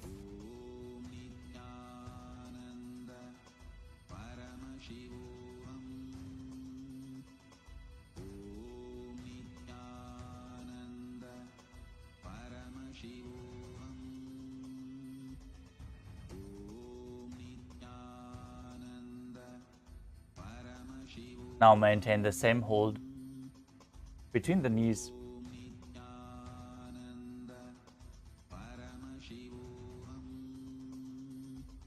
From the same position, place your arms under the knees and hold on to the opposite elbows. Gaze to the nose. Visualize Swamiji in your inner space as you perform the Mula Bandha in Kudakatasana. दो हाथ पग बाहर ल्यावे गोडा नीचे ले टहरावे The next asana is Sumati Asana. Hold onto the elbows under the knees and cross your feet with the toes pointing up. Gaze to the tip of the nose and visualize Sage and Maharishi Sumati in Sumati Asana.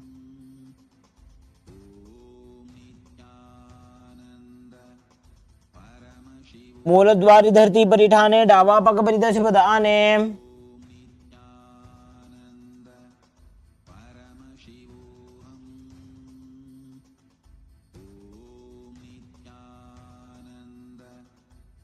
Next up is Dandasana. Now extend your feet out straight with the arms raised straight above your head. Interlace your fingers with the wrists pointing outwards, elbows straight. As you visualize Swamiji in your inner space, form Mahamudra Bandha. Gaze to the nose. इदानीं गर्भिणीनां योगाभ्यासो यथा लघो Next up is Arambhasana. As you sit with your legs straight, hold onto the big toes in Prana Mudra. Lean your chest forward and down, head to the knees, and inhale through the left nostril and exhale through the right. Control the flow of your prana just with your will, without the use of your hands, as you visualize Swamiji and perform the Mula Bandha. दो पग मिलीवा पसारी पगा का अंगूठा पकड़ी लीला टकोड़ा लगावे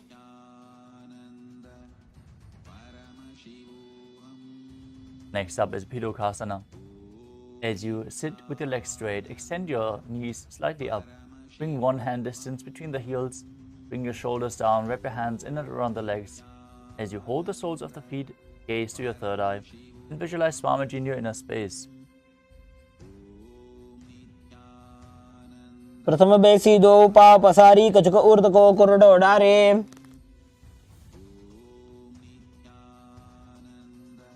It's nice to see that many of you are again performing the asana so sincerely, like Hugo, and you can see Ishananda.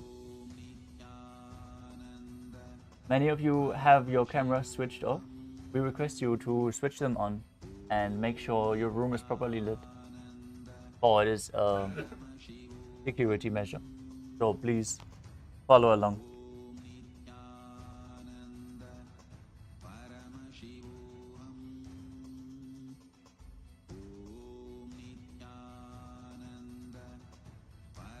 The next asana is Jalandhari Pavasana. As you extend both legs out with the heels together, place your chin on the heels As you insert your hands below the legs, keep your elbows together on the ground, along with the fingers, with the palms facing upwards. Gaze to the nose, visualize Swamiji in your inner space, and perform the Mula Bandha.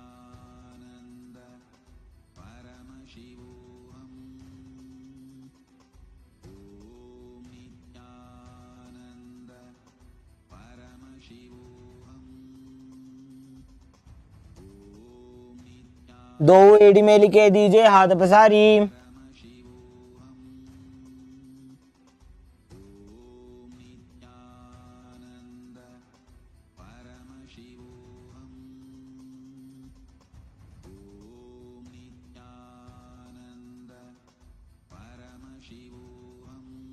The next asana is Urdhva Paschimottanasana. As you sit and extend both legs out, lift one foot behind your neck. Lean forward and down as in Paschimottanasana. As you visualize Swamiji in your inner space, breathe in the Pratyahara Kumbhaka. As you visualize the prana flowing up along your body to the 9 various points of your body revealed by Paramashiva himself. The points are the soles of the feet, the regenerative organs, the navel, the heart, the throat, the uvula, the middle of the eyebrows, the forehead, and the Brahmarandra. Now, perform the Mula Bandha, and don't forget, chant the Mahavakya internally as you visualize Swamiji in your inner space in Urdhva Paschimottanasana.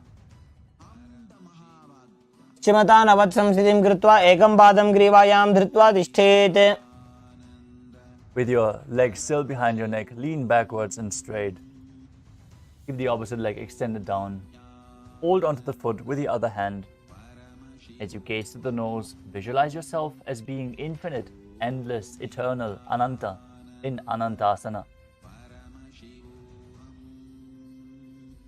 उत्तानशयनि एकैकं पायी ग्रीवायां विन्यस्य।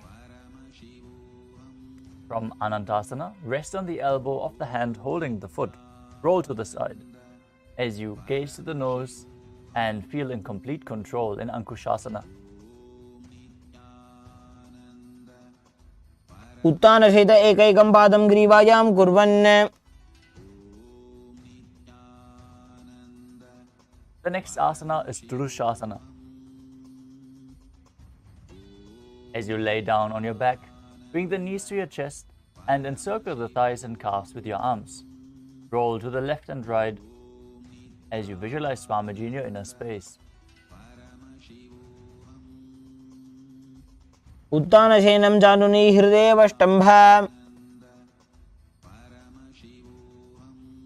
Now, extend your legs out again as you bring the other leg behind your neck, repeating Urdhva Paschimottanasana on the other side.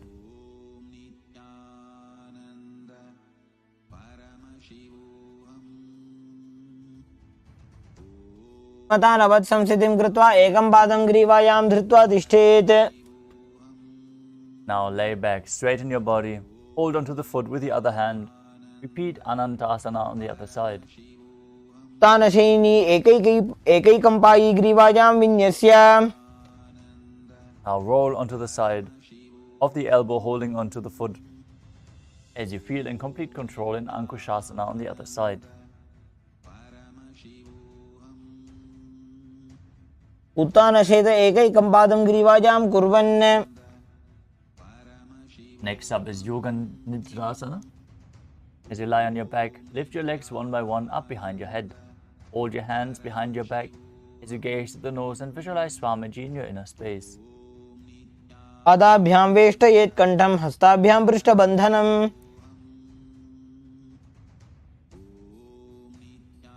The next asana is Atmaramasana. As you're laying on your back, raise your legs towards your head, wrap your hands around the legs and interlace your fingers behind your neck.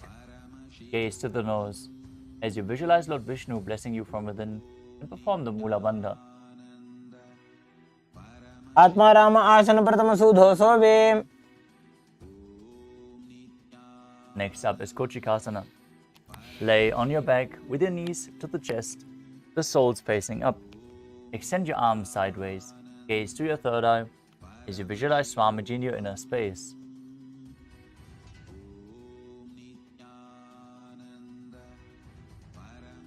दो हाथ सीधा सा करे, 300 ube सफा करे.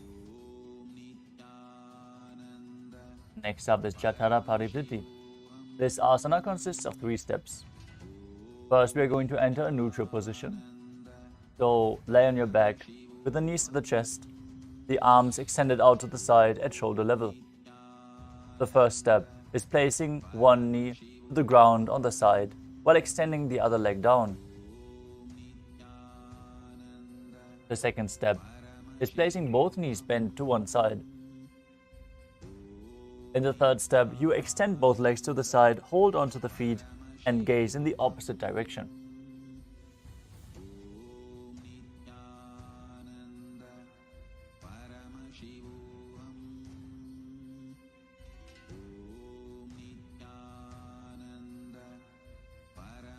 परिवृत्ति कुक्षि भागे त्रिधा हि परिकीर्तितः. Now we turn to the neutral position. With the arms extended to the side, knees to the chest, feet up. Then bring the other knee down to the side. Then the opposite leg. And then bring both knees bent to the side. And extend both legs to the side, hold onto the feet and gaze in the opposite direction.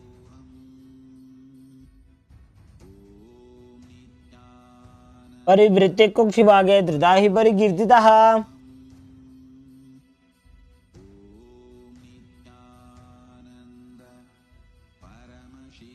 The next asana is Dviparapitam. Now lay on your back, bend your knees and place your feet flat on the ground. Hold onto the ankles and lift your hips up. Gaze to the tip of the nose as you visualize yourself as sturdy as a bridge.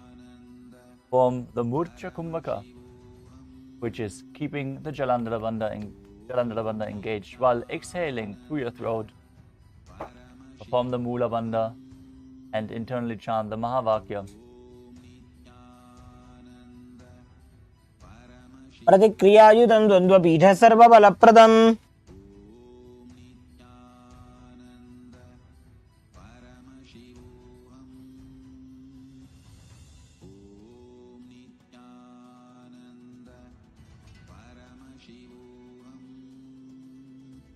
The next asana is Paryankasana. As you lay on your back, place your feet flat on the mat. Bring your arms over your head and place your hands flat on the mat as well. With the fingers pointing towards your feet, lift the entire body up off the ground. Visualize yourself as sturdy as stone furniture as you breathe in Sahajra Kumbhaka and engage the Mula Bandha.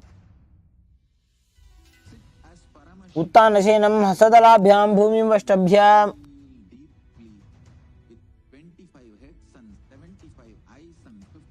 Next up is Shvattanasana. As you lay on your back with the knees to the chest, keep your hands on the shoulders and move your hips in a circular motion, visualizing yourself as a dog playfully laying on its back. Form the Mula Bandha as you do so. शरीरं संस्थाप्य जानुनी सम्मील्य नाभो वा निज.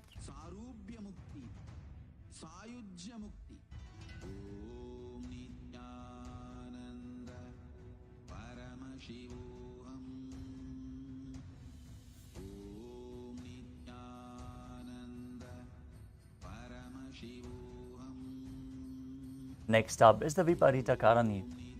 Lie supine, raise your hips and legs up.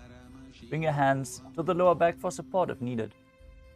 Keep your elbows and hands extended to the mat below, helping you balance the body as your legs are raised up straight. Move your legs round and round in a circular motion as you visualize Swamiji in your inner space and perform Jalandhara Bandha and Mula Bandha. भूतले सशिरो दत्त्वा खेनये चरणद्वयम्.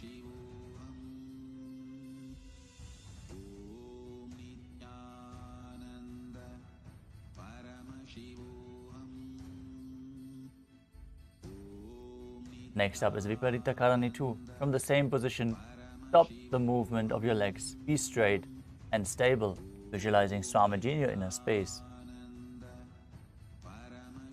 करणी विपरीताख्या सर्वाधिव्याधिनाशिनी. The next asana is Langalasana. As you lay on your back, lift your hips and take your feet over your head with the toes on the floor, hands stretched on the ground behind your back. Clasp your palms behind your back as you rest on your neck and shoulders. Visualize yourself as a plow as you perform Jalandhara Bandha and Mula Bandha.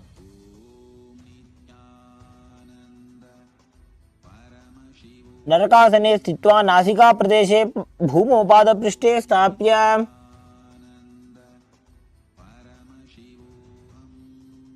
The next asana is Sayita Paschimottanasana.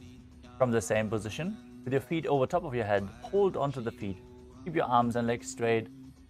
This is one of the 84 different asanas revealed directly by Lord Paramashiva himself. Perform Jalandhara Bandha and Mula Bandha. तानं शयित्वात् कुर्वीत शयितपश्चिमतानकम्. The next asana is Supta Konasana. From the same position, bring your hips above the shoulder level and then spread your legs wide to the side. As you visualize Swamiji in your inner space, perform Jalandhara Bandha and Mula Bandha. परिवृत्य कुक्षिभागे त्रिदाहि परिकीर्तितः. Next up is Chakrasana. As you bring your legs over top of your head, with the toes on the ground, hold your ankles, your knees straight, and roll onto your back. As you visualize yourself as a chakra, a wheel. शवासनस्तद्वौ पादौ कुर्यान्मस्तकतः परौ.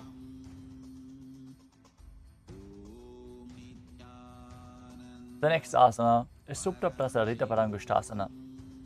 As you lie on your back, hold the big toes in Prana Mudra and open your legs wide. Now visualize Swamiji in your inner space. Breathe in the Ujjayi Pranayama, making an ocean-like sound with your mouth as you perform the Mula Bandha. तानपादं क्रौञ्चं च मरीचिं वीरभद्रकम्. Next up, Supta Parangushtasana. As you bring your feet together above your body, still holding onto the big toes in Prana Mudra, visualize Swamiji in your inner space and perform the Mula Bandha. उत्तानपादं क्रौञ्चं च मरीचिं वीरभद्रकम्. Next up is Matsyasana. From Supta Parangushtasana, move your legs into Padmasana and then lay on your back. Hold the opposite elbows over your head and gaze at the nose, visualizing Matsya, the fish avatar of Vishnu. मुक्तपद्मासनं कृत्वा उत्तानशयनं चरेत्.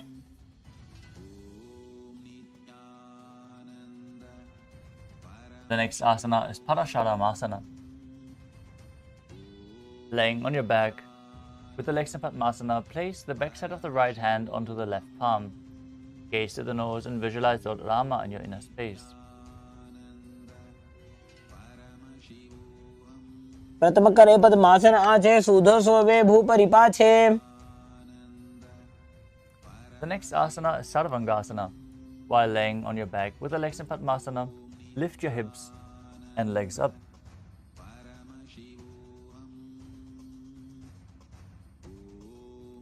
Keep your hands supporting your hips with the elbows on the floor. Tuck your chin to the chest and gaze to the nose, visualizing Swamiji in your inner space.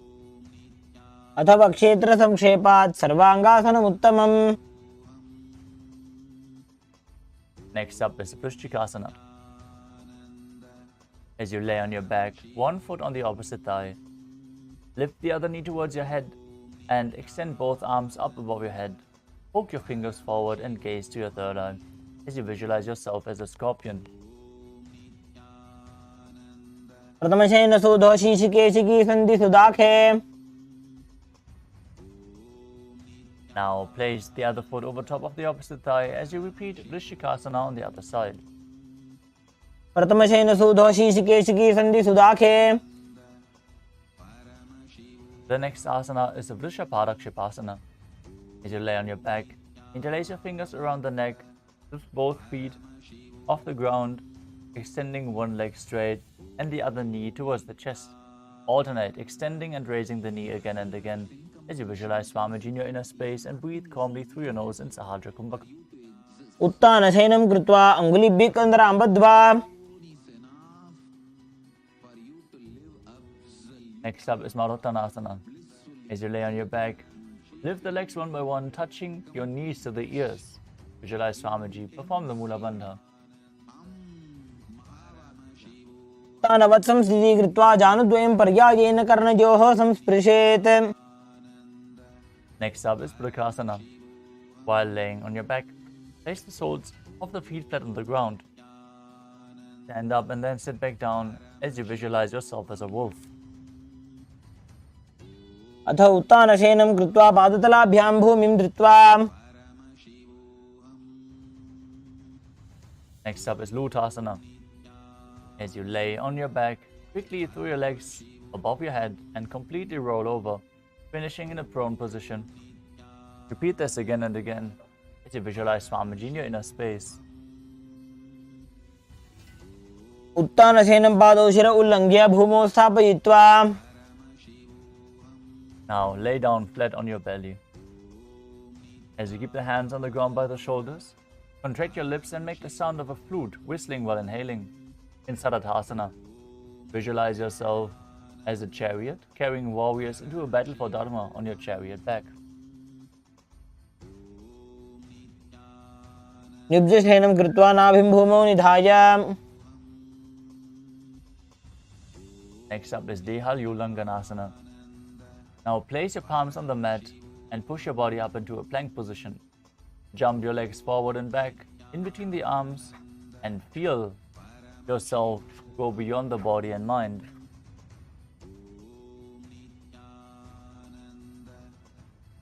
हस्तद्वयं बद्ध्वा तन्मध्ये चरणद्वयम् उड्डानैव बहिरानीय. Next up is Jatyasana. From a standing position, bend forward and place your hands on the mat.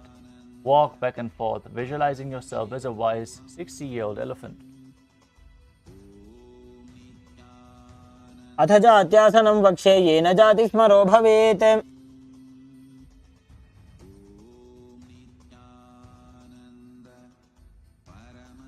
Next up is the Lolitika Karana. Now stand with your knees bent, feet pointing outwards, and bend your elbows. Keep the hands at the chest level. Swiftly move your arms across the body and bring them back to the center. As you tilt your head back, open up your chest towards the sky and move your head in all directions.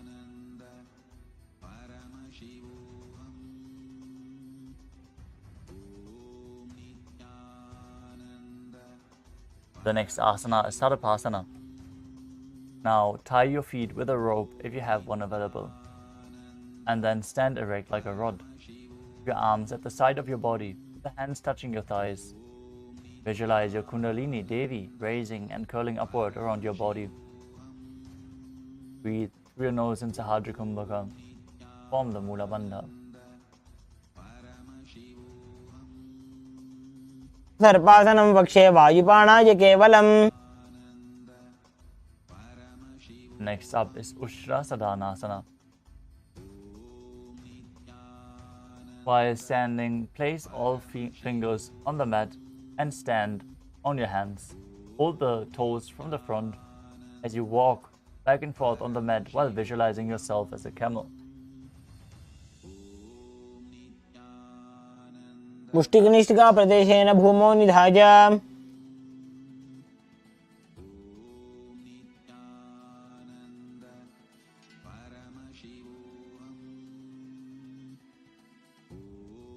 The next asana is Ashvasana. Maintaining the same position, hold the feet from the outside and walk on the mat while visualizing yourself as a horse. मुष्टिकनिष्ठिका प्रदेशेन भूमौ निधाय. Next up is Kapotanitakasana.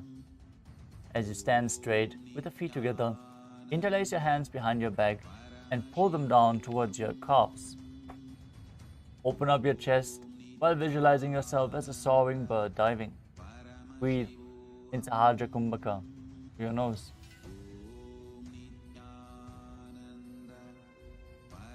पादतले भूमौ निधाय पृष्ठभागेन हस्तौ जङ्घापर्यन्तं नीत्वा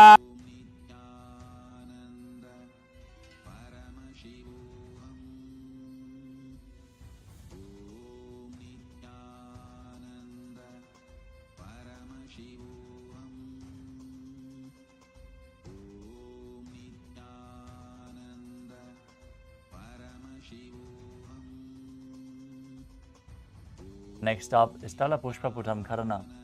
Now stand tall with the palms together in Namaskara Mudra. Gently bend your knees and keep the toes pointing outwards. Simultaneously open up the palms and raise one heel off the ground, slightly lowering the waist and shoulder of the respective heel. Visualize you're holding a bouquet of flowers and offering it to Paramashivam.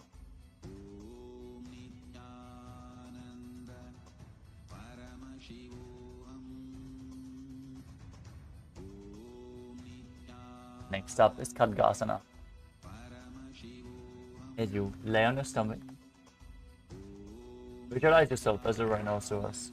Gaze to the nose and then jump your feet up towards your hands, standing with the hands in Namaskara Mudra, forming the horn of the rhinoceros. भुजसर्तमासनं कृत्वा पादतलाभ्यां भूमिं धृत्वा. Next up is the Uttanottanam. Now, you can hold weights to intensify the practice of this asana. Sit down all the way to the ground or as low as you can and stand back up. Do this again and again as you gaze to the nose and visualize Swamiji in your inner space. पुनः पुनः उत्थातव्यम् असितव्यम् इति उत्थानोत्थानं भवति. Next up is Musalasana. As you stand up straight, raise your arms over your head and jump repeatedly, visualizing yourself as a mace. सरलं स्थित्वा ऊर्ध्वं बाहु नयेत्. Next up is Uchchiya Shakasana. From a standing position, pull the sole of one foot towards your belly. With the other leg, sit down and stand back up. Alternate this on both sides as you gaze to the nose and visualize Swamiji in your inner space. एकैकं पादतलं कुक्षौ निधाय. Next up is the Parshva Karana. Now stand and keep one leg slightly bent with the toes pointing to the side. Bend and lift the opposite knee towards your chest, pointing the toes downwards. Keep your arms holding the knee with a hand in a fist.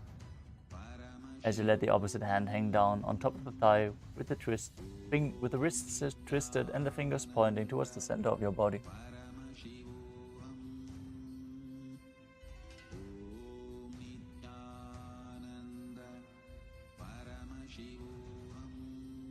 The next asana is Tandavasana. Now stand on one leg with the opposite leg extended forward. As you sit down and stand back up, you can hold weights to intensify this asana. Visualize yourself fiercely dancing as Lord Shiva.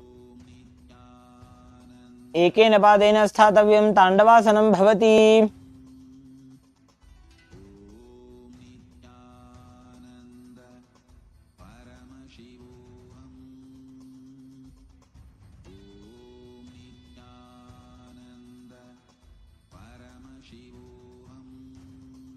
The next asana is Brahmanasana.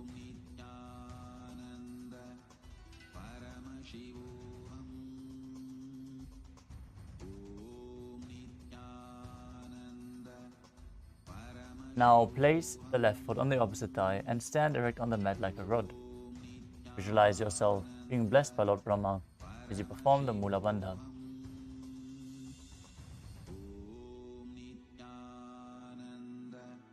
ब्राह्मणासनमावक्ष्ये यत्कृत्वा ब्राह्मणो भवेत्.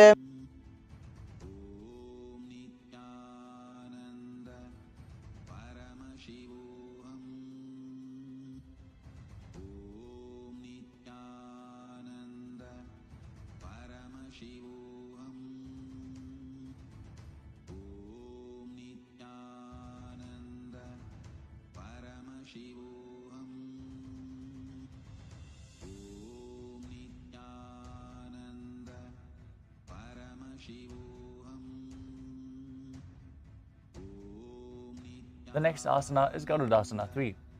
Now stand tall and wrap the left leg over and around the right knee.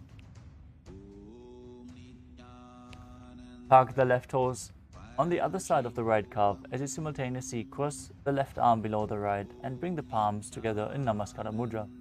Visualize yourself as Lord Garuda as you perform the Mula Bandha. उत्तानकूर्मपीठं च सिंहस्गारुडमेव च वातायनं गोमुखं च भारद्वाजं त्रिविक्रमम्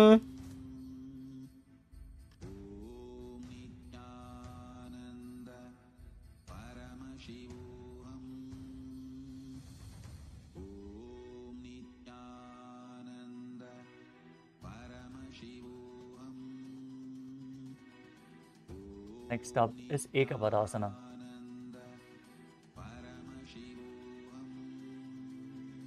As you stand straight on the right leg, with the left foot on the opposite thigh, hands relaxed by the knees, visualize Swamiji in your inner space, breathe calmly in Sahadra Kumbhaka, and perform the Mula Bandha.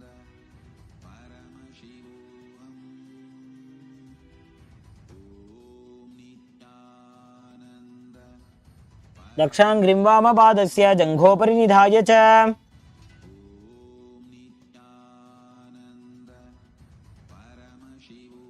The next asana is Durvasana, the post-up posture. Now stand on the right leg and hold the big toe of the left foot as you straighten it out to the side. Rotate your body quickly on the standing leg as you visualize yourself as the North Poster in Durvasana. एकेन हस्तेन दण्डरूपस्य एकस्य पादस्य अग्रं धृत्वा Next up is Trivikramasana. Now stand on the right leg, lift the left foot behind your neck and stand tall. Alternate sitting and standing as you perform the 3 steps of Vishnu, visualizing Lord Vishnu in your inner space.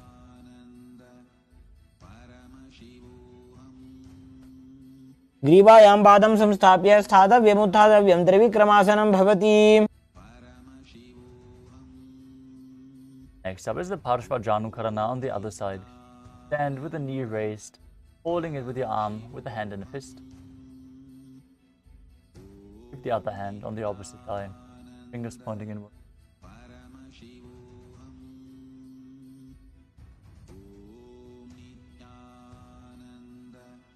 Next up is Tandavasana on the other side. Visualize yourself fiercely dancing as Lord Shiva as you sit down and stand back up on one leg with the opposite leg extended. एकेन पादेन स्थातव्यं ताण्डवासनं भवति Next up is Brahmanasana. Now place the right foot on the inner left thigh, stand erect on the mat like a rod, and visualize yourself being blessed by Lord Brahma. ब्राह्मणासनमावक्ष्ये यत्कृत्वा ब्राह्मणो भवेत् Now repeat Garudasana 3 on the other side, intertwining your arms and legs, hands in Namaskara Mudra, visualizing yourself as Lord Garuda. उत्तानकूर्मपीठं च सिंहस्गारुडमेव च Next up is Ekapadasana. Now bring the foot on the opposite thigh, hands relaxed by the side, visualizing Swamiji in your inner space. दक्षाङ्घ्रिं वामपादस्य जङ्घोपरि निधाय च Now repeat Dhuruvasana, the pole-star posture on the other side, as you rotate on the standing leg, holding onto the big toe of the other leg. एकेन हस्तेन दण्डरूपस्य एकस्य पादस्य अग्रं धृत्वा as Paramashiva. Now repeat Trivikramasana on the other side. With one leg behind the neck, sit down and stand back up, performing the 3 steps of Vishnu. Visualize Lord Vishnu blessing you from within. ग्रीवायां पादं संस्थाप्य स्थातव्यम् उत्थातव्यं त्रिविक्रमासनं भवति And dissolve. Remember, Next up is the Samanaka Karana. your form is dissolved into his form. Now stand with the feet close together, toes pointed slightly outwards, with both hands to the sides of the body. Sarubhya Mukti. Sayujya Mukti. Om Nithyananda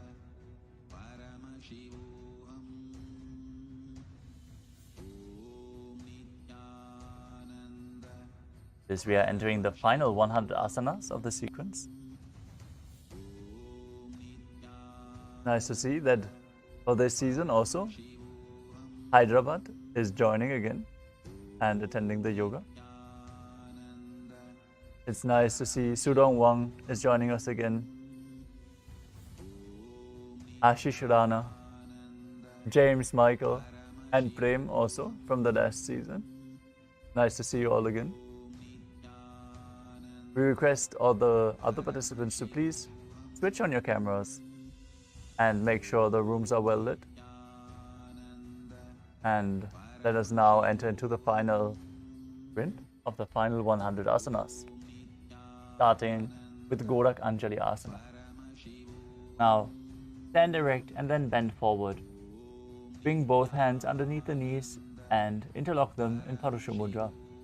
As you sit in a squatting position, let the finger lock touch your navel and visualize the great sage Goraknath, the founder of the Natha Yoga Hindu Sampradaya, as you perform Jiva Chala Kumbhaka, where you move the prana which you retain in your body freely up and down and through your limbs by the force of your will. Form the Mula Bandha as you do so. प्रथम ही उभौ होए बाहुरी नीचो बुनि होवे. Next up is Kanchi Asana. Now insert your hands between the thighs and calves. Wrap your hands around behind your butt and interlace them in Parusha Mudra. As you squat down, keep your chest upright and visualize Swamiji in your inner space. पूर्वमध्याद् हस्तौ निवेशयानिदं मम धृत्वा. The next asana is Bhairava Asana. Now bring the feet together, sit in a squatting posture with your heels touching the perineum. Hold the hands at the back and sit upright as you gaze to the navel and visualize Bhagavan Kala Bhairava, the Lord of Time. दो bug की थल्या की माहिली core मिलाई. The next asana is Varahasana. Now squat all the way down to the ground and keep your feet together with the toes apart. Bring your elbows up close to your head, palms joined over back, the fingers pointing downwards in Anjali Mudra behind your back. As you gaze to the nose, visualize Varaha, the boar incarnation of Mahavishnu.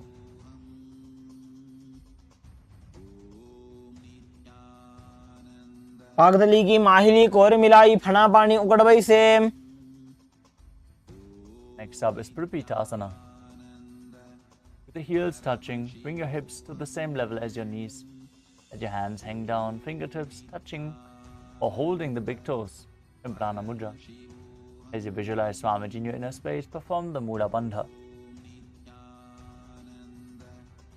पार्श्वद्वये सम्मील्य स्थित्वा. The next asana is Bakasana. Now place your hands on the mat with the fingers wide. Place your knees onto the back of your arms as you lift your feet off the ground and balance, visualizing yourself as a crow and performing the Jiva Chala Kumbhaka, moving the retained prana up and down.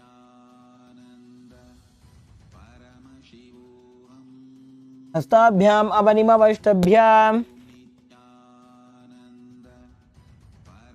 The next asana is Sushtanga Kabali Asana.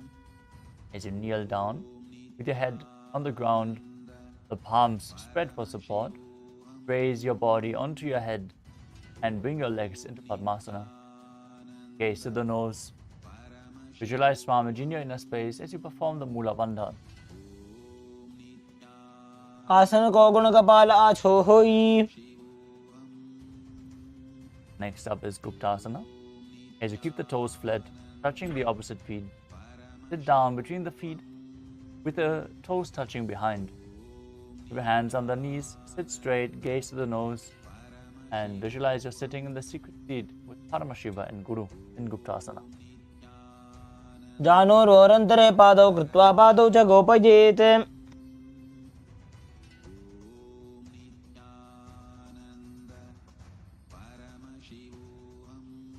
The next asana is Vrikshasana too. Now keep your hands on the ground with the fingers wide. Lift your body up straight.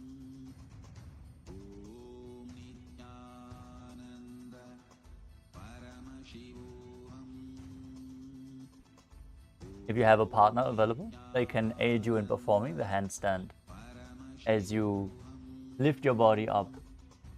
This asana should be practiced to purify the 7 chakras. You can also use the support of a wall. Now visualize yourself as a tree with deep roots into the ground as you perform the Mula Bandha. सप्तचक्रक्षालनाय vrikshasana विशेषकान्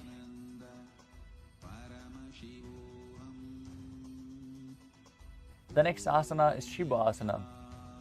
Again, enter the handstand and bring your hands and feet close together. Visualize Tejas, energy flowing through your third eye, rejuvenating your body. As you gaze to your third eye, breathe calmly through your nose in Sahadra Kumbhaka. दो बगजोड़ी माही Gulf मिलाए Nothing is needed for you to exist. Next up, Matsyasana 2. Is enough for Now, you to live up. place your palms flat on the ground and enter a tall plank position.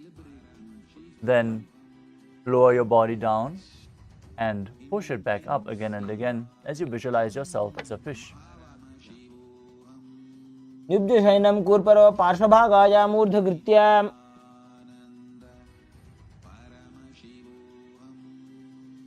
The next asana is Sarvasana 2. As you lay prone on your belly, keep the hands on the hips, extend your legs, and lift your chest from left to right, visualizing and moving your body like a snake. निब्जं शयनं कृत्वा हस्तौ नितम्बं संस्थाप्य The next asana is Niralambanasana. Now lie prone on your belly. Keep your hands in Padma Mudra, the Lotus Mudra, holding the chin with the legs straight, toes pointed backwards. Feel self-supported and completely independent. कराभ्यां पङ्कजं कृत्वा तिष्ठेत् कूर्परया सुधीः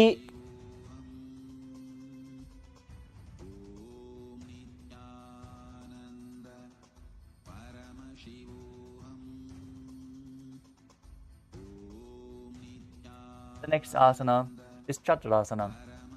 As you lay on your stomach, place your hands flat on the mat in front, straighten your arms and bend your knees. Bring the feet towards your upper back and lift up your head and chest. See yourself as an umbrella protecting your guru from the sun rays. अर्ध्यासनवस्थित्वा हस्ततलाभ्यां भूमिम् अष्टभ्य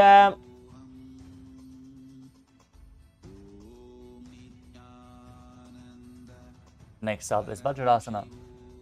As you sit on the knees with the tops of the feet flat on the mat, visualize you're the weapon of Indra. As you stretch your arms in front, place the palms facing down and your forehead on the mat. Gaze to the nose and perform the Mula Bandha. इदानीं गर्भिणीनां योगाभ्यासो यथा लघु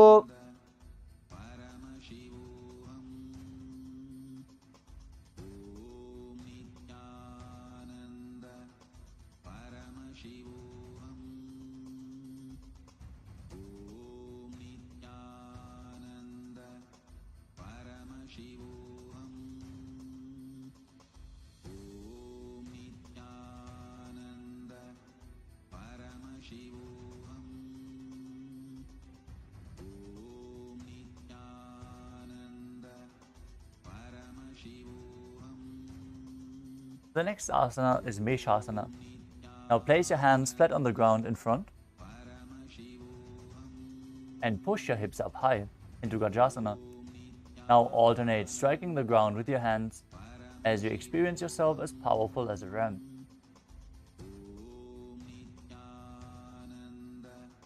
गजासनसंस्थितो एकैकं बाहुं भूमौ ताडयेत्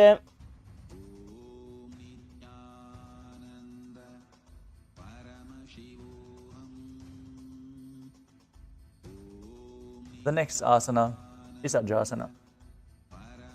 From Gajasana, lift your legs into the air and slowly bring the forehead to the ground. Visualize yourself as unborn, existing for all eternity. गजासन संस्थितो पादद्वयमन्तराळे कृत्य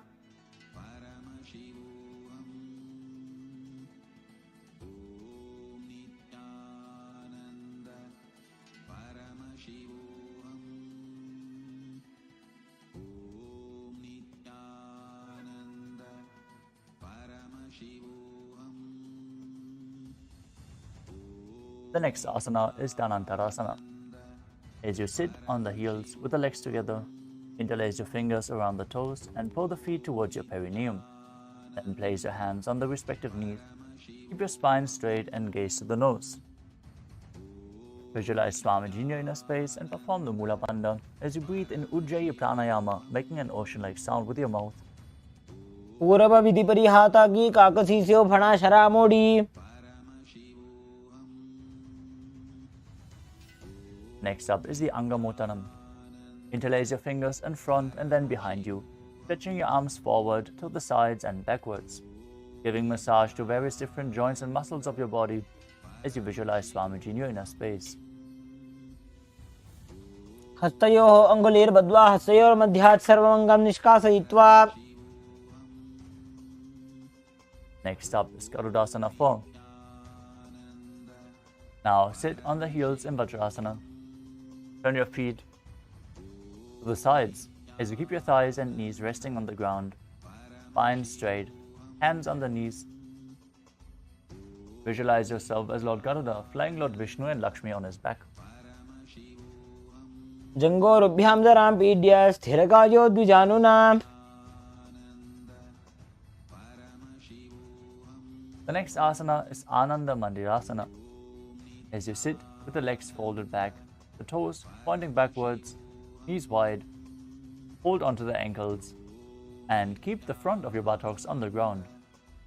Gaze to your third eye, visualize yourself residing in the blissful space of a temple as you perform the Mula Bandha. अथ वक्षे वीरनाथ आनन्दमन्दिरासनम्. Next up is Mandukasana too. Now sit with the knees wide, overlapping, the feet overlapping. Sit on top of your ankles. As you keep your hands under the knees, gaze to the nose, and keep your tongue in Manduki Mudra, pressed against the palate of your mouth. As you visualize yourself as a frog, perform Uddiyana Bandha and Mula Bandha. पृष्ठं संपीड्य गुल्फाभ्यां जान्भङ्गे सवलयाकृतिः.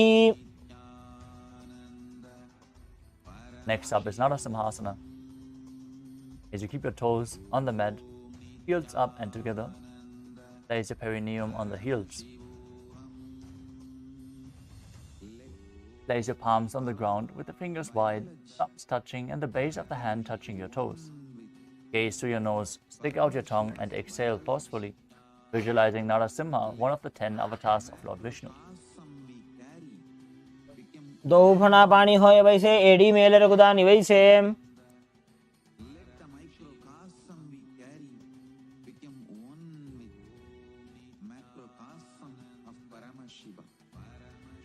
Let our organism become one with Paramashiva's organism. Next up is Vishrakasana. As you sit on the toes and place the perineum on the heels, separate the knees sidewards and place them on the ground. Make a hollow of your palms and place it over your mouth. As you keep the thumbs under the teeth, close your lips and gaze to the nose. As you inhale through the right nostril and exhale through your mouth in Vishraka Pranayama, visualizing yourself as Devi presiding over any and all minuscule fears you might have. दो पकांगी AD Joji गोड़ा फनो बान पुनि होई.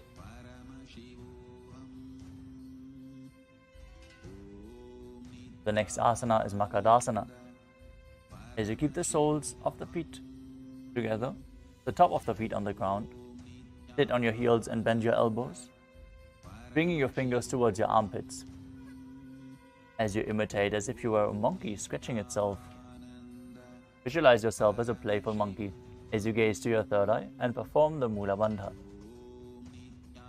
दो पगतली संपुट आने तिनकी पिष्टि भूमि पर इठाने. The next asana is Vajra Sangarasana. Now stand on the toes, soles of the feet together. Sit on the heels with your knees open wide and off the floor. Hold your elbows behind your back as you gaze to the nose and embody a diamond-like strength for yourself and your Sangha, your spiritual community. प्रथम पणा पाणी होय बैसे दो एड़ी गुदा निवैसे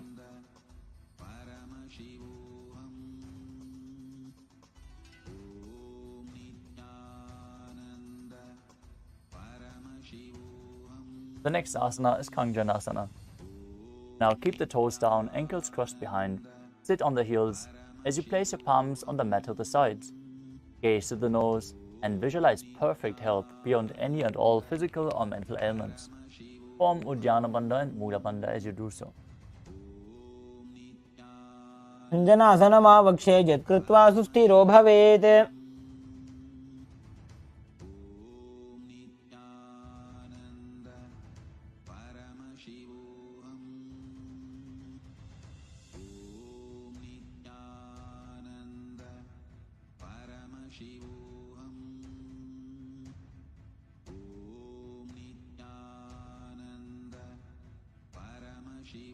Next up is Kurmasana.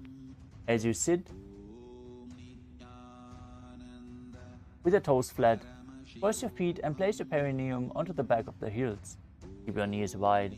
On the floor, rest your hands on the knees and visualize a turtle, having a stable body and mind to live for hundreds of years. Make your upper body and neck stiff like the shell of a turtle as you gaze to the nose. गुल्फौ च वृषणस्याधो व्युत्क्रमेण समाहितौ ऋजकाय शिरो ग्रीवं कूर्मासनमितीरितम् Next up is Yogasana. Maintaining the same position, relax your upper back and neck. Gaze to the nose and visualize Swamiji in your inner space. गुदं नियम्य गुल्फाभ्यां व्युत्क्रमेण समाहितः Next up is Vijogasana. As you stand on the knees, cross your ankles behind, your feet near the opposite knee. Hold the calves with the fingers inside and the thumbs outside. Gaze to your third eye and visualize a space of eternal oneness, Advaita, with your Guru. गोड़ा वामो उभय होई गोड़ा आड़ा राखे दोई Next up is Ustrasana 2. In a kneeling position, bend backwards, hold your ankles with your hands, keep your arms straight and push your hips forward as you tilt your head back and visualize yourself as a camel. मेरुदंड ग्रंथि दाढ़्य संभिपादयिषुः पुमान् Next up is Jatyasana 2. With your heels together, hands on the soles of the feet, slowly lean back. Bring your elbows and then the back of your head onto the mat. Gaze to the nose and experience yourself as a lotus blooming. ओ एडी संपुट करे सोले मूल द्वारित रिधरे Next up is Vidatasana. As you sit on the knees with the thighs and calves together, lean back and touch your back to the ground, then rise up. Use the support of your hands if needed. As you do this again and again, gaze to the nose and visualize the healing and liberation of all causal, subtle forms of your body. Ganga पृष्ठभूमौ निधाय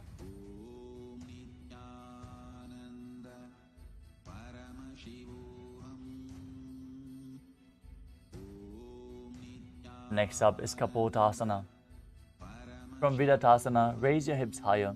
Bring your forearms to the mat and hold the back of the heels. Bring your head in between the feet as you visualize yourself as a beautiful dove. मेरुदंड ग्रंथि दाढ़्य संभिपादयिषुः पुमान्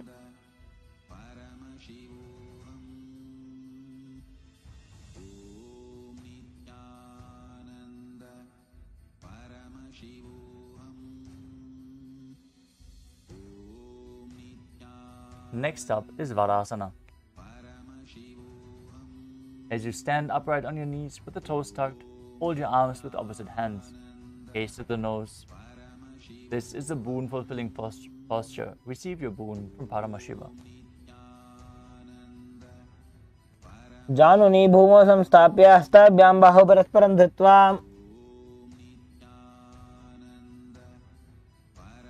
Next up is Varahasana 2.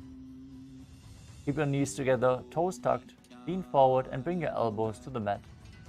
with your hands holding your head. Rest your head on your hands and your butt on the heels as you visualize yourself as a boar, one of the 10 incarnations of Mahavishnu. सूर्यं चन्द्रं भेदनानि आसनानि निगत्यते. Next up is Mundasana. Now kneel down. Place your elbows on the mat, shoulder width apart. Interlace your fingers.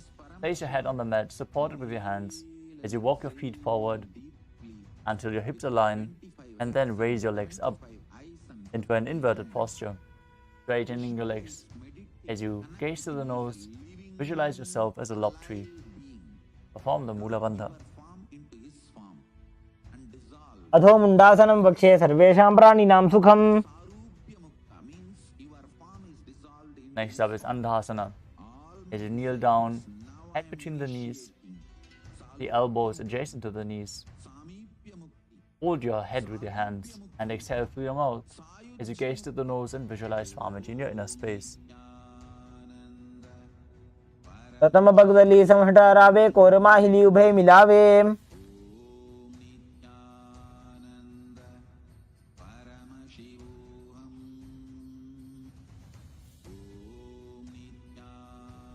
Next up is Viparita Shalabhasana.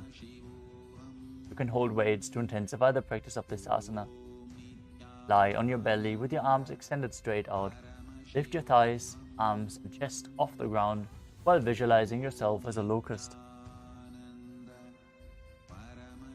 शलभासन भेदाश्च नटभेरुण्ड नामके. Next up is Kapalasana.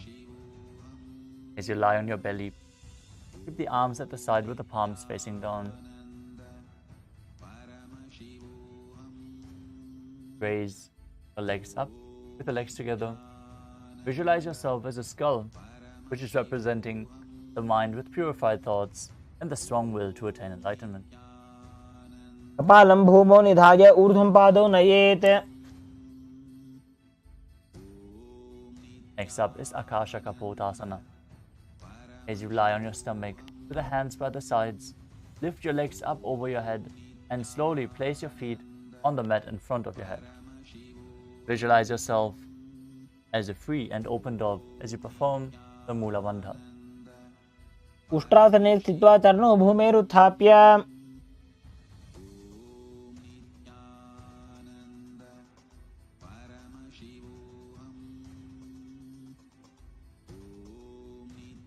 Next up is Chatakasana. As you sit on the knees, bring the chest down so your navel touches the knees. Your hands flat on the mat and your forearms on the ground. Be sturdy as you visualize yourself as a sparrow. कूर्परपर्यन्तौ हस्तौ धरामवष्टभ्य. The next asana is Vrishchikasana too. Kneel down as you keep your hands and elbows on the mat. Raise your legs behind.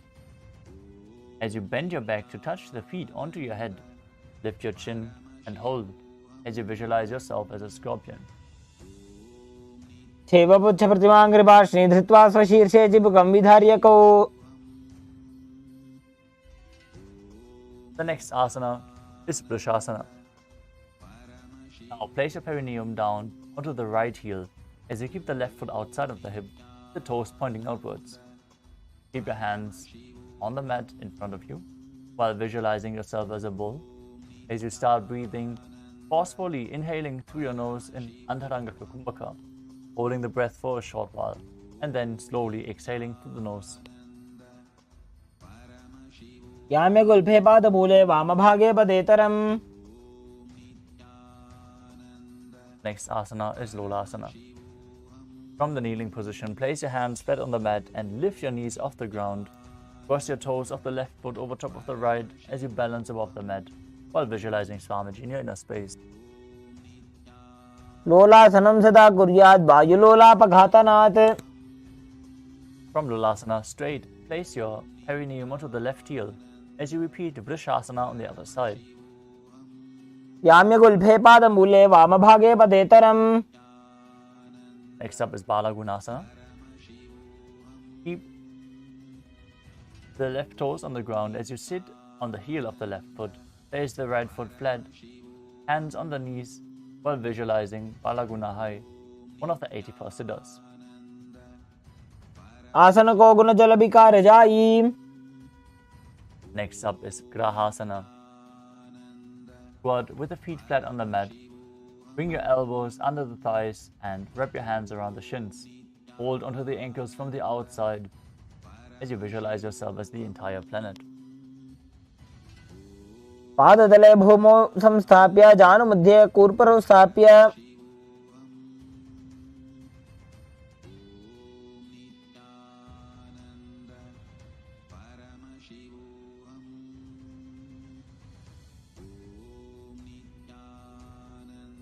Next up is Balagunasana on the other side. Now sit on the right heel with the right toes on the ground, the left knee to your chest, visualizing Balagunahai in Balagunasana. आसन को गुण जल विकार जाई. Next up is Utkatasana. You can hold weights to intensify this asana. As you squat on the toes with the heels up, knees off the mat. Place your perineum on the heels, hands on the knees, your spine up. Visualize Swamiji in your inner space. युजास् पिजोस् दीयत ऊर्वजानु यत्रासने पादतलद्वयोपरि. Next up is Vajrasangarasana 2.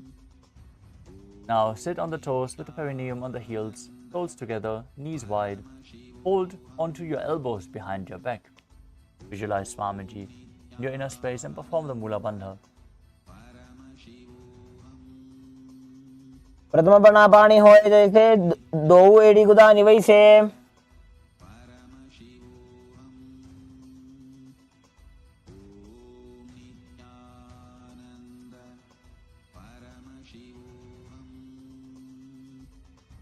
The next asana is Anilasana. As you squat or sit with the feet hip width apart, keep your hands under the soles of the feet from the inside, with the palms facing down. Keep your arms straight, elbows at the navel, and gaze to your nose. Visualize you are able to consume and live off of air alone in Anilasana. Paramashiva alone is enough for you to live absolutely, blissfully, celebrating, fulfilled, complete. दो हाथ भूमि पर ठाने कहनी जाड़ी ना भिल आने.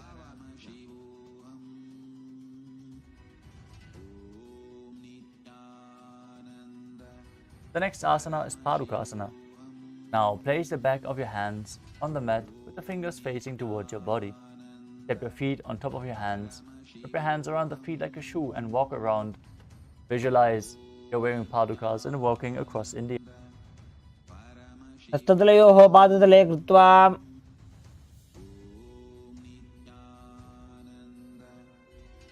Next up is Uttanasana. As you place your palms on the mat, raise both feet upwards into the air and let them fall back down. Repeat this again and again while visualizing yourself as a rooster. हस्ततले भूमौ कृत्वा पादतले च ऊर्ध्वमुड्डानं कृत्वा. Next up is Viparita Nrityasana. Now place your hands on the mat and raise your leg upwards into a handstand. Move around on two hands dancing as you feel yourself become free of all inhibitions. तलाभ्यां भूमिं वष्टभ्य.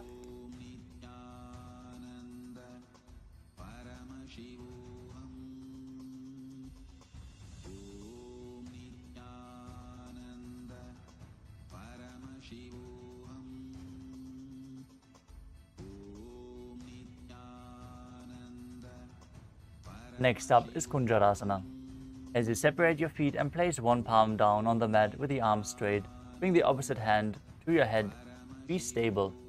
As you visualize Swamiji in your inner space,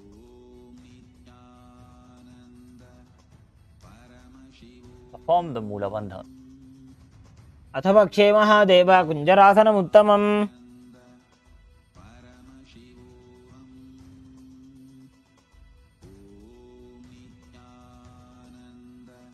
Now place the other hand to the ground. Visualize Swamiji, perform the Mula Bandha, breathe calmly in Sahadra Kumbhaka, and internally chant the Mahavakya as you repeat Kunjarasana on the other side. अथ वक्षे Mahadev कुञ्जरासनमुत्तमम्. The next asana is Kadambasana. Now visualize yourself as a Kadamba tree. As you sit on the ground with the feet flat, heels close to your body, hold the respective angles and lift your feet off the ground, performing the Mula Bandha. आश्निभ्यां भूमिमष्टभ्याम्. Next up is Pavana Muktasana. As you sit with the heels at the perineum, hold the knees with your hands and press them towards your chest. Visualize that any excess vata being released or balanced within your system as you perform the Mula Bandha. ध्वजोस्तु पादयोः पाणिं लात्वा स्वस्वनितम्बके. Next up is Chakorasana.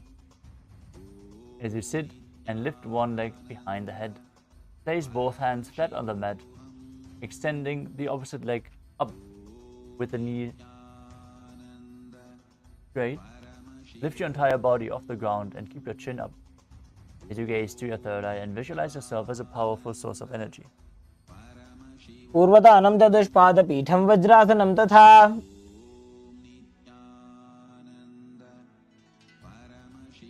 Next up is Dhanurasana 2.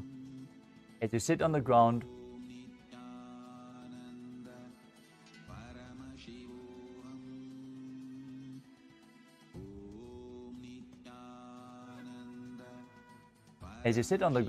hold the left toes with the left hand, index and ring finger, index and middle finger in Prana Mudra, and pull it towards your ear as you keep the other leg straight, holding onto the big toe in Prana Mudra as well.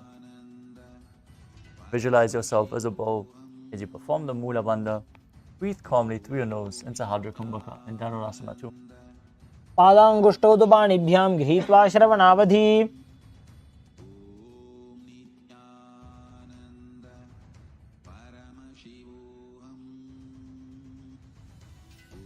The next asana is Ashtavakrasana. Now lift the left leg over top of the left shoulder, bring the right foot across and hook it on top of the left foot. Lean forward and down while extending the legs to the side, balancing on your arms mid-air as you visualize yourself as a flying crane. वासिष्ठमथ कौण्डिन्यम् ऊर्ध्वकुक्कुटमेव च. Next up is Pranasana. As you place the right foot on the left thigh, bring the left foot flat on the ground. Have the left shoulder underneath the raised left leg. Left hand on the ground as you push the right knee down with the other hand. Gaze to your third eye and visualize you are immortal, able to exist solely from prana.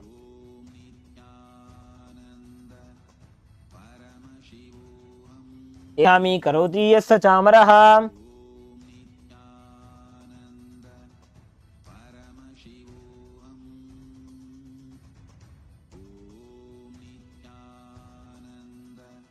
Next up is Paramashivoham.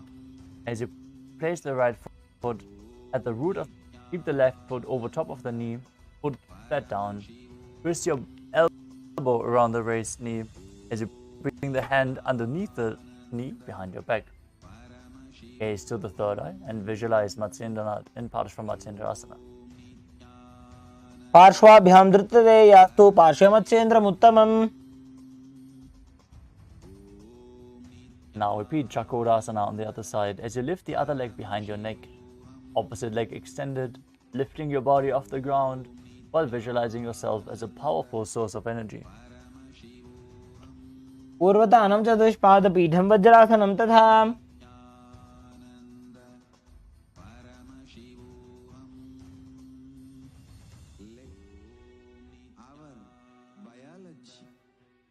Holding onto the big toes in Prana Mudra, pulling the other foot towards the while visualizing yourself as a bow.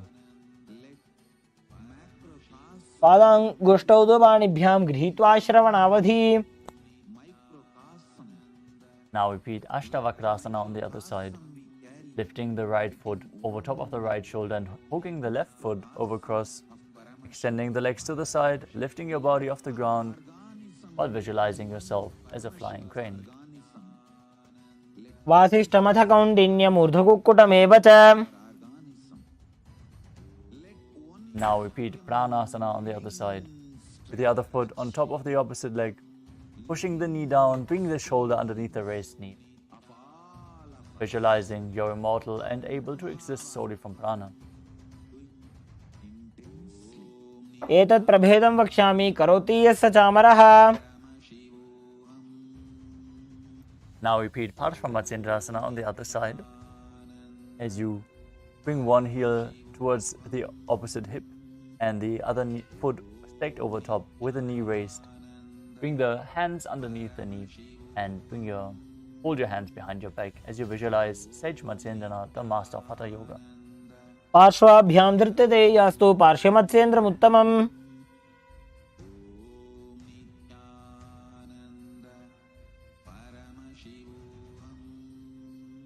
As you visualize Swamiji in your inner space, keep one leg straight and press the perineum with the other heel. Lean your chest forward and down. Hold your front foot and bring your head towards the knee. As you perform the Mula Bandha and move the prana up and down within your body in Ardha Paschimottanasana. एकं पादं प्रसार्य एकं पादस्य पार्श्वना Shrivani सम्पीड्य. Next up is Kranchasana. Now place your left ankle outside of the hip as you hold the sole of the right foot and lift the leg up towards your forehead. Keep your knees straight, gaze to the nose, and visualize yourself as a crane. तानपादं क्रौञ्चं च मरीचिं वीरभद्रकम्. Now repeat Ardha Paschimottanasana on the other side. एकं पादं प्रसार्य एकं पादस्य पार्श्वना Shrivani सम्पीड्य. Now repeat Kranchasana on the other side. Bring the other foot outside of the hip, extending the leg up towards your head. Keep the knees straight. Visualize yourself as a crane. वासिष्ठमथ कौण्डिन्यम् ऊर्ध्वकुक्कुटमेव च. Next up is Swastikasana. Now sit with the soles between the thighs and calves, your spine straight, palms resting on the knees. Gaze to the nose, embody peace, well-being, good fortune and prosperity as you visualize the swastika in your inner space. Form the Jivachala Kumbhaka, gaze to the nose and perform the Mula Bandha.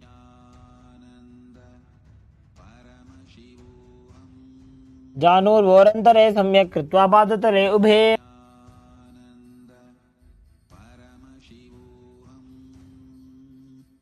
Next up is Gorakshasana. Keep your feet in the same position. Cover your heels with the respective hands. Your chin to the chest, gaze to the tip of the nose as you visualize Sage Goraknath, the founder of the Natha Yoga Hindu Sampradaya. जानुर्वोरन्तरे पादौ उत्तानो व्यक्तसंस्थितौ. Next up is Bhagasana 2. As you gaze through your third eye and visualize Swamiji in your inner space, meditate on Arihanta, the enlightened one, and perform the Mula Bandha as we again enter the Shanmukhi Mudra, closing all the five senses. Close your mouth with ring and little finger, the nose with the middle finger, the mouth with ring and little finger, the nose with the middle fingers, the eyes with the index fingers, and the thumbs, the ears with the thumbs. वामपार्श्वं गुदं संस्थाप्य.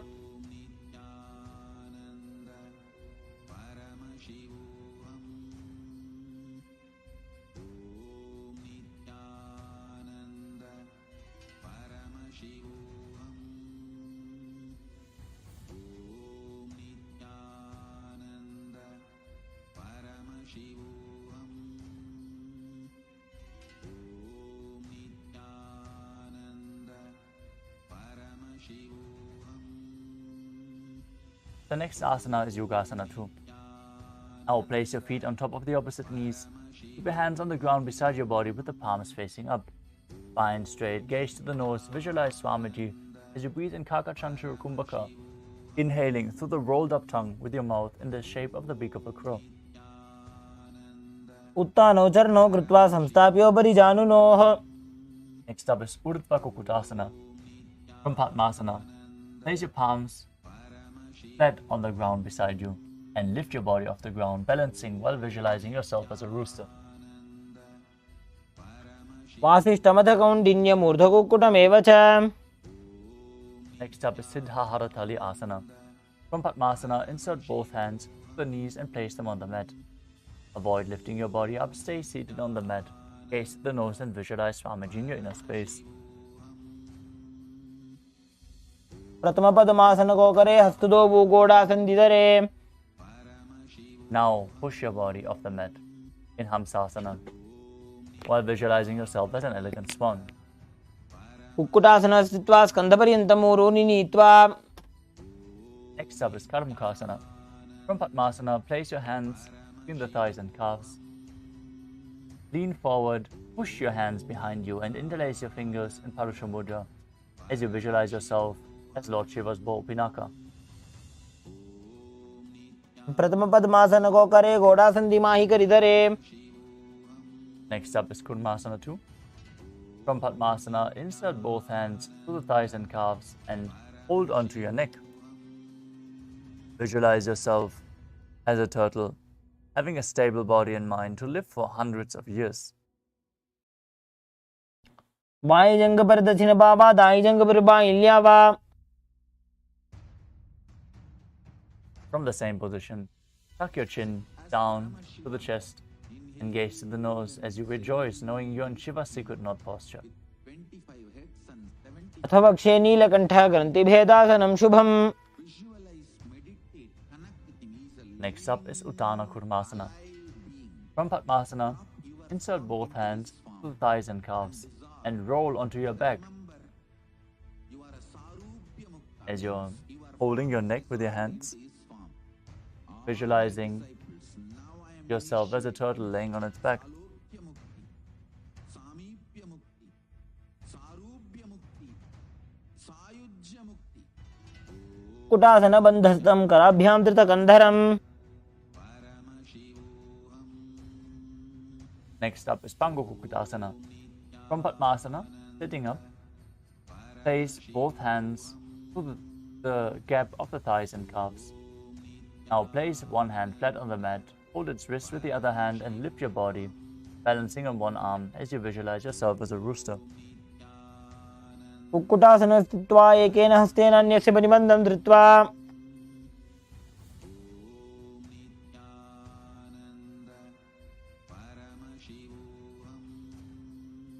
Now place the other hand on the ground and push your body up, repeating Pangukukutasana on the other side. कुटासन स्थित्वा एकेन हस्तेन अन्यस्य परिबन्धं धृत्वा. Next up is Gridrasana. From Padmasana, place your elbows on the toes, place your fingers, and place your chin onto the hands, pressing your thumbs to the throat while visualizing you have gone beyond all greed and covetous.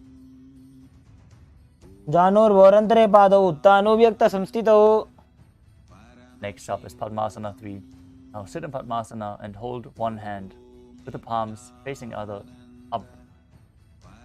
Gaze to the nose and visualize Swamiji in your inner space as you engage all three bandhas in Mahamudra Bandha. उत्तानौ चरणौ विधाय विधिवत् शक्तिस्थितौ योगिरात्. Next up is Padmasana 4. Now keep your palms on top of the knees, gaze to the nose and visualize Paramashiva in your inner space as you perform the Mula Bandha. एतत् पद्मासनं कुर्यात् प्राणवायुप्रसिद्धये. Next up is Karmukasana 2. From Padmasana, keep one hand on top of the knee and hook the other index and middle fingers around the big toe as you rotate the big toe round and round as if you're pulling a bowstring back. Visualize yourself as Paramashiva's bow in Karmukasana 2. अथान्यासनमावक्षे योगपूरकरक्षणात्. Up is Karmukasana 3.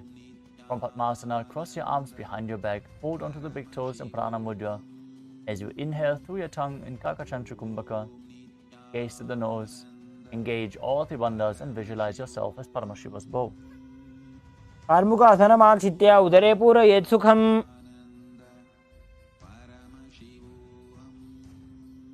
Next up is Dridhasana. Now maintain Karmakasana 3. Lift your chest up and gaze to your third eye. as you visualize yourself as the action of Paramashiva's third eye, destroying anything you come across. ऊरुभ्याम् उपरिस्थाप्य पादयुग्मं प्रयत्नतः.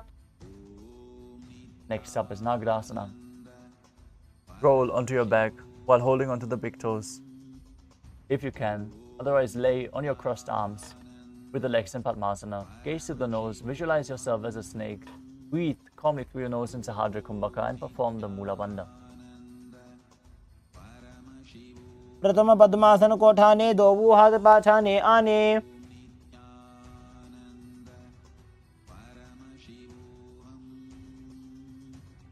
Next up is Kandukasana. As you lay on your back, bend your knees and lift your feet off the ground. Hold your knees to the chest with your head touching the knees as you squeeze your body into a ball. चित्रासने स्थित्वा हस्तपादान् निष्कुष्य. Next up is Urdhva Pavanasana. Now place your feet flat on the ground, knees raised.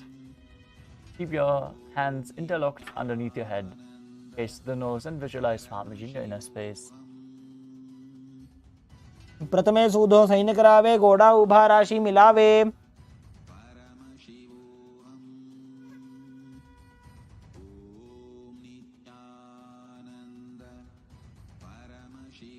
Next up is Marakata Pitasana.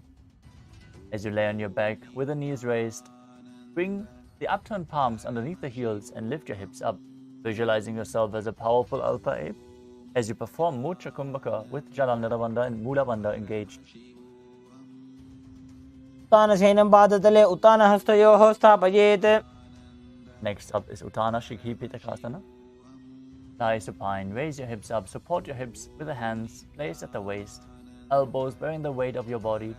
As you tuck your chin to the throat, gaze to the nose, and visualize Swamiji in your inner space. जङ्घोरुबलहीनश्चेत् उत्तानशिखिपीठकम्. Next up is Narakasana. As you lie supine, raise your hips and legs up together, with the elbows and hands extended on the mat, helping you balance your body with the legs raised. Visualize yourself blissfully traversing Naraka Loka unscathed. ग्रीवाकण्ठेन भूमिं विष्टम्भ. Next up is Tiryanokasana. From Narakasana, bring your hands to the hips and straighten your legs. Then slowly lower and anchor them down with your core engaged, visualizing yourself as a boat crossing the ocean of samsara. नौकावत् स्थित्वात् ऊर्ध्वं पादाग्रद्वयं नजेत्. Next up is Dvajasana. As you place your hands back on the mat below, be straight like a flagpole while visualizing yourself as the Kailasa flag, respected across all nations. तिर्यन् नौकावते ग्रीवा पृष्ठकूर्परैः भूमिं वष्टभ्य. Now lower your body down completely. Lay on your back, flat, with the hands by the sides, palms facing up. Hold the Kundalini Shakti up along your spine and Shakti Charan Mudra. Visualize your body is dead. And the Supreme Pontiff of Hinduism, Swamiji, liberating you. Eternally. Nanda Mahavakya, Om Nithyananda Paramashivoham. उत्तानं शववद्भूमौ शयनं तोषवासनं शवासनं श्रान्तिहरं चित्तविश्रान्तिकारकम्.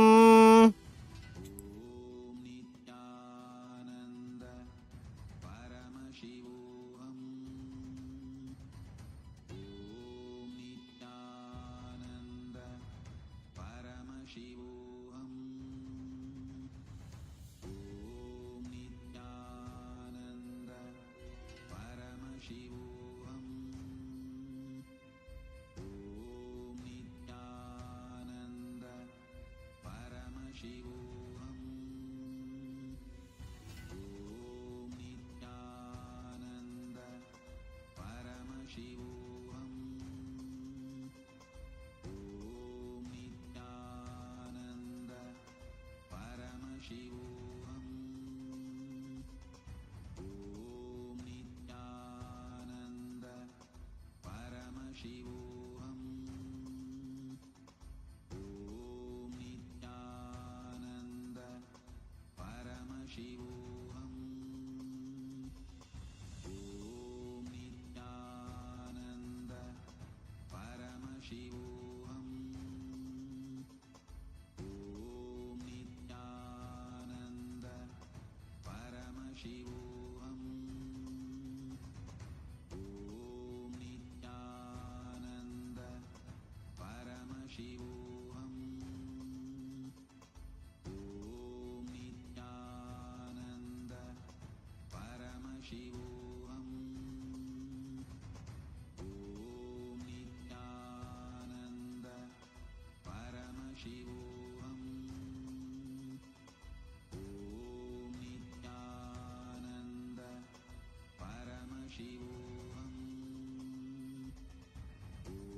Paramashivoham.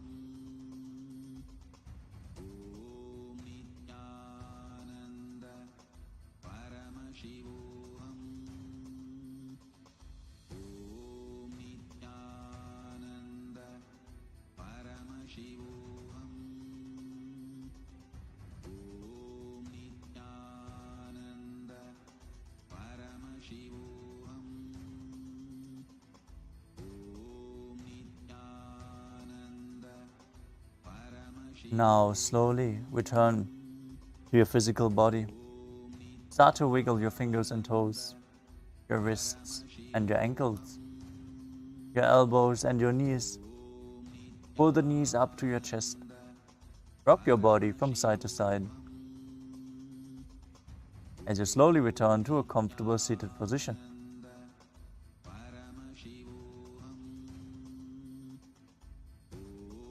Congratulations, you completed the Dvitiya Vinyasa Krama, all 308 asanas. Thank you for moving along with us. We are now going to have the power manifestation session. It is essential to manifest the powers of Paramashiva as we now invoked the Kundalini Shakti to hold the experience into your nervous system. So let us now conclude this yoga session and be ready for the power manifestation, which is happening immediately after. So stay tuned. Let us now sit straight with the head, neck and spine in a straight line. Hands in Atmanjali Mudra in front of our heart center. Close the eyes, take a deep breath. Visualize Swamiji in your inner space as we chant the Purna Mantra. Om Purnamadah Purnamidam Purnat Purnamudachyate Purnasya Purnamadaya Purnamevavasishyate. Om Shanti Shanti Shanti Hari Om Tat Sat Sarvam Bhagavat Sri Nithyananda Paramashiva Padukarpanamastu. Om Nithyanandam. Thank you all, Nithyanandam.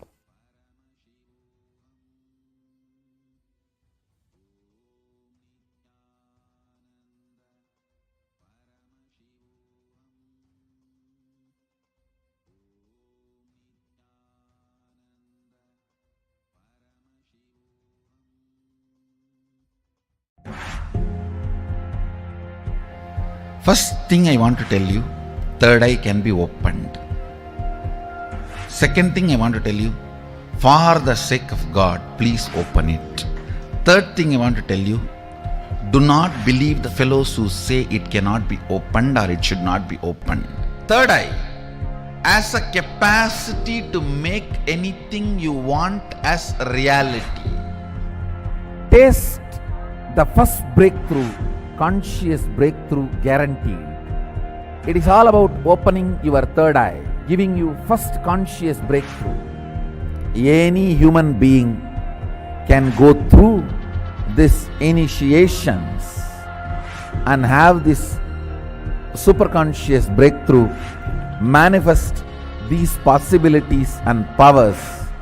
It is possible for all of you. If these words reach your ears, I am talking to you and it is for you. I welcome, O humanity, come, it is time you experience superconscious breakthrough.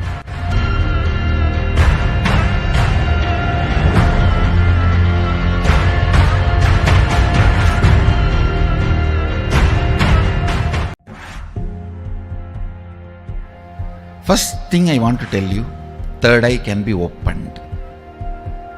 Second thing I want to tell you, for the sake of God, please open it.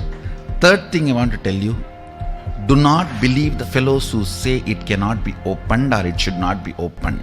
Third eye has a capacity to make anything you want as reality.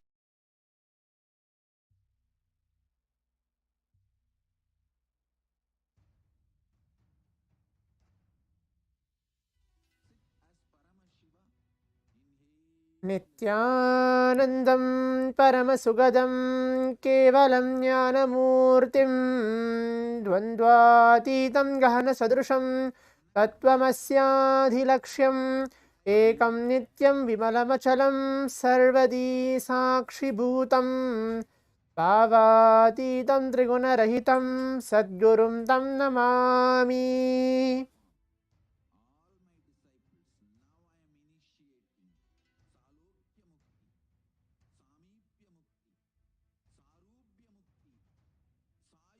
Nityanandam, we welcome all the Paramashivoham participants of this level 3 season. We are going to be entering to the power manifestation, manifesting powers of Paramashiva. Now let us all be seated.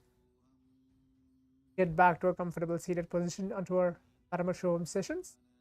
We're going to be having the first power manifestation of the day, which is the power of third eye awakening, reading and seeing with our eyes completely blindfolded. It's going to be intense 21 minutes of the power manifestation, which we're going to have. Let us all be seated and turn on our cameras. Today we're going to be manifesting the power of third eye, reading and seeing with our eyes completely blindfolded. Please be ready and please be seated.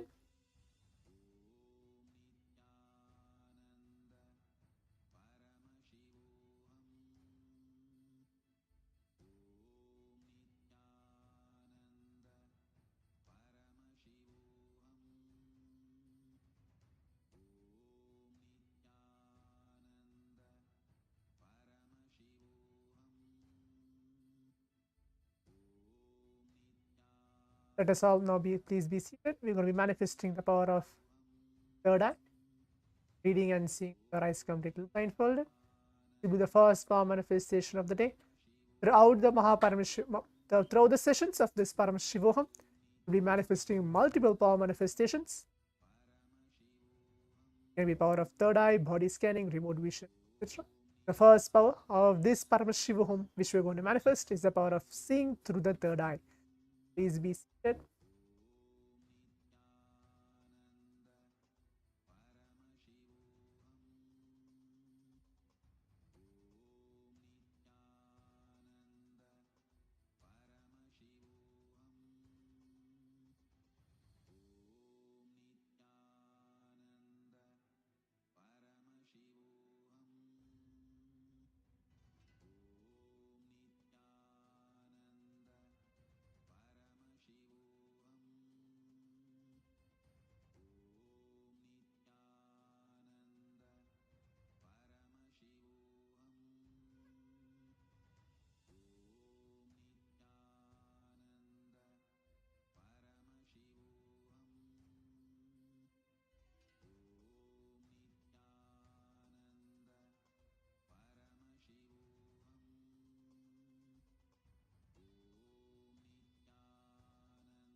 Hands, pen and paper, and please be seated. If you don't have an IBAN, you can even bring just a piece of a cloth, a white cloth or black cloth, it's fine. But please bring something to please blindfold yourself and please be seated for this power manifestation. This power manifestation is directly revealed by Paramashiva himself, the Vedas and Agamas, which are the source scriptures of Hinduism. Swamiji very beautifully tells that every single power is directly initiated to all of us in these Paramashivoham sessions, directly authenticated, validated from the Shastra Pramana, which are the scriptural reference. The verse directly proved and blessed by Paramashiva himself. Just again, it's a reminder, please turn on your cameras for this power manifestation and please be seated with your IBANs, pen and paper.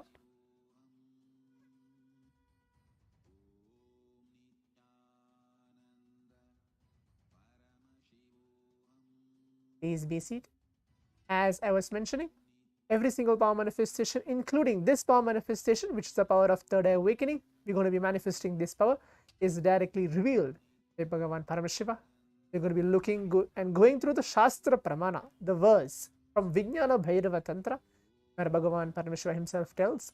I'm going to be reciting this verse and the translation both for all of you, and we'll directly enter to the power manifestation today. We're going to be having 2 rounds of power manifestation. So let us all now get seated and be ready for this power manifestation. Now, I'll be reciting the verse from the Vijnana Bhairava Tantra, the Shastra Pramana, the scriptural reference revealed by Bhagavan Paramashiva himself. Kapalantarmano nyasya tishtanmilitalochanaha kramena manaso dhadyat lakshayed lakshamuttamam. The translation goes, by fixing the mind on inner space within the crown center and sitting stably without any movement, having the eyes closed in succession, by the stability of the mind and inner space, through the power of the third eye, one directly sees the ultimate goal, Lakshyam, by having vision beyond the sight that reveals any object or place, attaining the space of oneness with the source, Paramashiva, Swamiji himself, for all of us. Please do not blindfold yourself. I can still see 1 or 2 participants being blindfolded. Please do not blindfold now. You have just maybe 1 minute to go to enter to the round 1 of the power manifestation.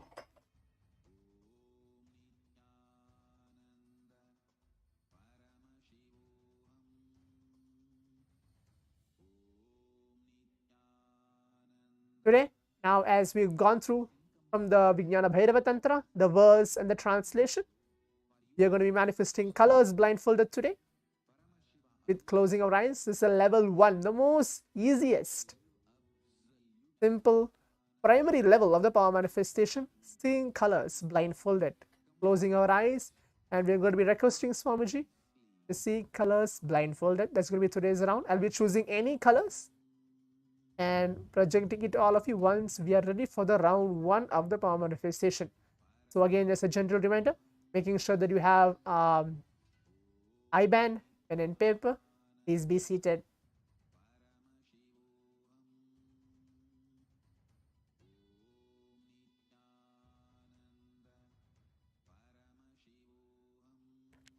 Now please put on your IBANs. Please close your eyes. Please close your eyes. Requesting all the participants, please put your IBAN on. We're going to be entering to the power manifestation.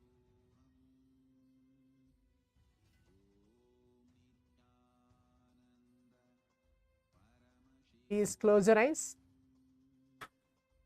Let's all now visualize Swamiji onto our inner space as Paramashiva sitting into our being.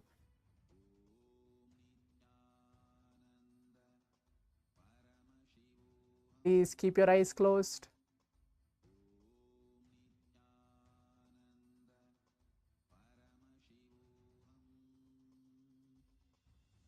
Start chanting the Mahavakya.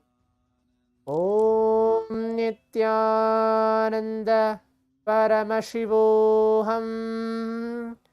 Om Nithyananda Paramashivoham.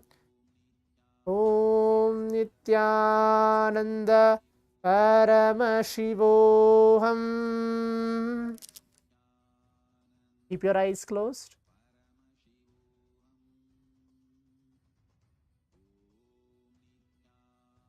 Please keep your eyes closed as we have 3 minutes for this round of manifestation. We're going to be seeing the color. Any color will be chosen for all of us in this round 1 of the power manifestation. Please keep your eyes closed and start seeing. Visualize Paramashiva onto your inner space.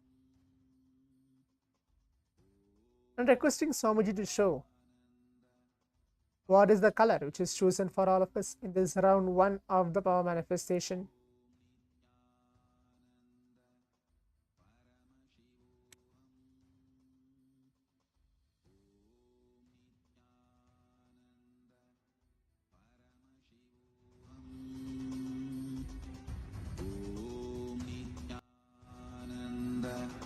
Paramashivoham.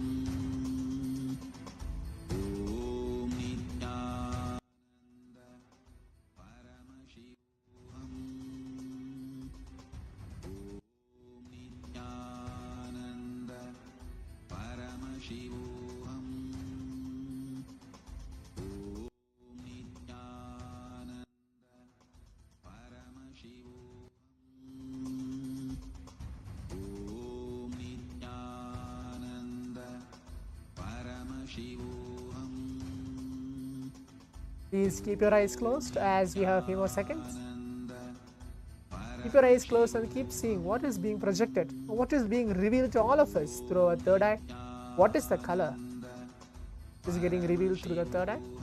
Whatever is the revelation, please accept and just keep seeing.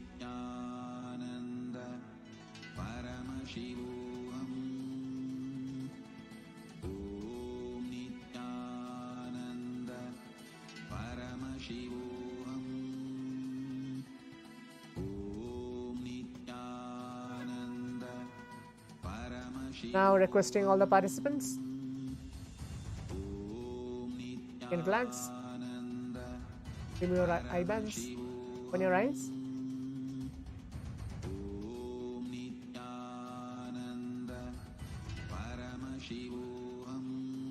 You can open your eyes, requesting all the participants to open your eyes. You can take off your eye bands and take a few minutes now to type down, or you can leave a message in the Zoom chat telling what is the color which was revealed to all of you for this round 1 of the power manifestation.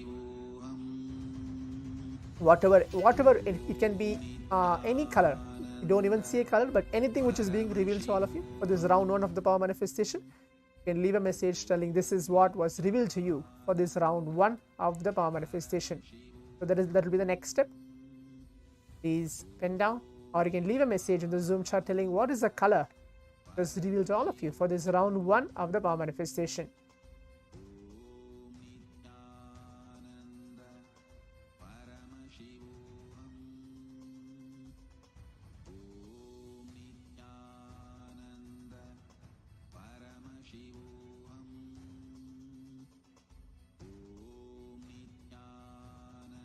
Please leave the message in the Zoom chat, or please type down telling what was the color which was revealed to you for this round 1 of the power manifestation.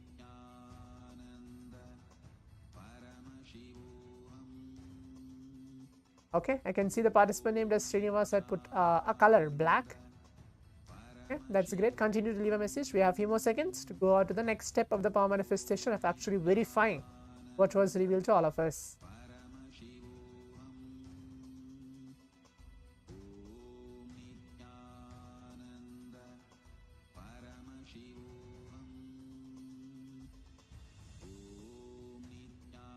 So now, as all the participants can see, the color which was chosen for all of us was the color blue. You can see a participant name is James has put a message yellow, then a brown,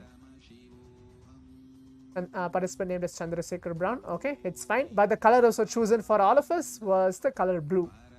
Now we'll be moving on to the round 2 of the power manifestation. Please close your eyes.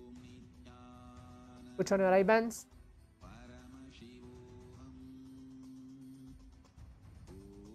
Please close your eyes.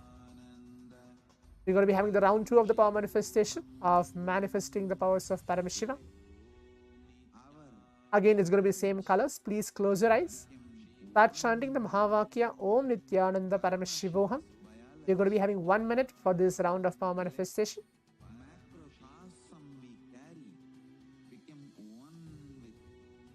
For the color. 1. Please keep your eyes closed. Macrocosm of Paramashiva. Let our organism become one with Paramashiva's organism. Let Paramashiva's organism become one with our organism. Let oneness become living stretch. As now we are beginning the round 2 of the power manifestation, keep chanting the Mahavakya and seeing what is the color is there. We have 1 minute for this round of power manifestation.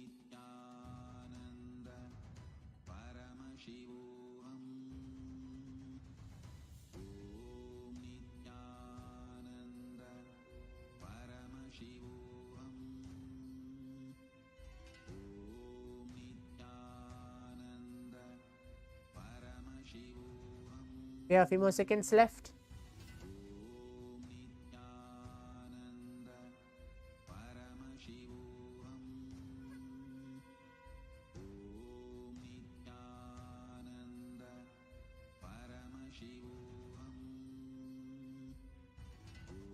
Yes, now requesting all the participants.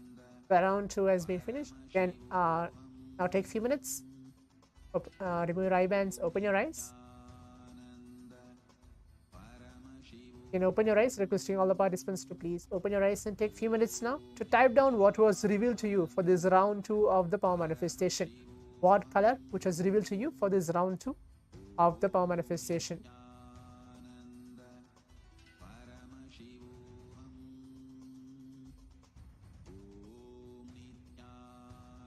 Please type what was revealed to you for this round 2 of the power manifestation.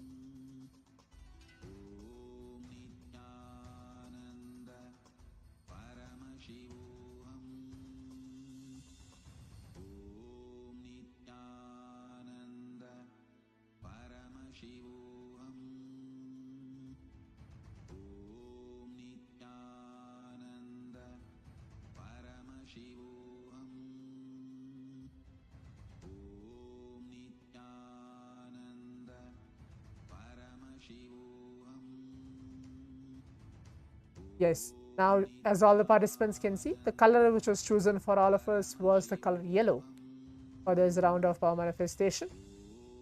So the round 1 was blue in color and the round 2 was chosen was the yellow in color. Okay, yes, okay, I can see participant put a message violet. That's good, yeah. We're going to be having multiple power manifestations throughout the day. Hope that you're going to manifest more and more extraordinary powers and getting close to Paramashiva himself. Now, as we are coming to the conclusion of the 21st minute of the power manifestation, manifesting the powers of Paramashiva, before we move on to the next session, let us take a few minutes of our time going ahead onto our social media and posting our experiences with the pictures, videos. Remember, while you post your experience, please post with the hashtag Kailasa, hashtag Paramashivoham, hashtag Nithyananda, and the hashtag power manifestation. Now, we are coming to the conclusion of this power manifestation, manifesting the powers of Paramashiva. We are going to be starting the next session very shortly. Stay tuned. Nithyanandam.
जयति तेऽधिकं नित्या जन्मना व्रज श्रयत इन्दिरा नित्या शश्वदद्रहि दयितदृश्यतां नित्या दिक्षु तावका स्वयि धृता सव नित्यास्त्वां विचिन्वते भावं मतिमधुरं ननु नित्यानन्दा धन्यं मम जीवनं नित्यानन्दा भावं मतिमधुरं ननु नित्यानन्दा धन्यं मम जीवनं नित्यानन्दा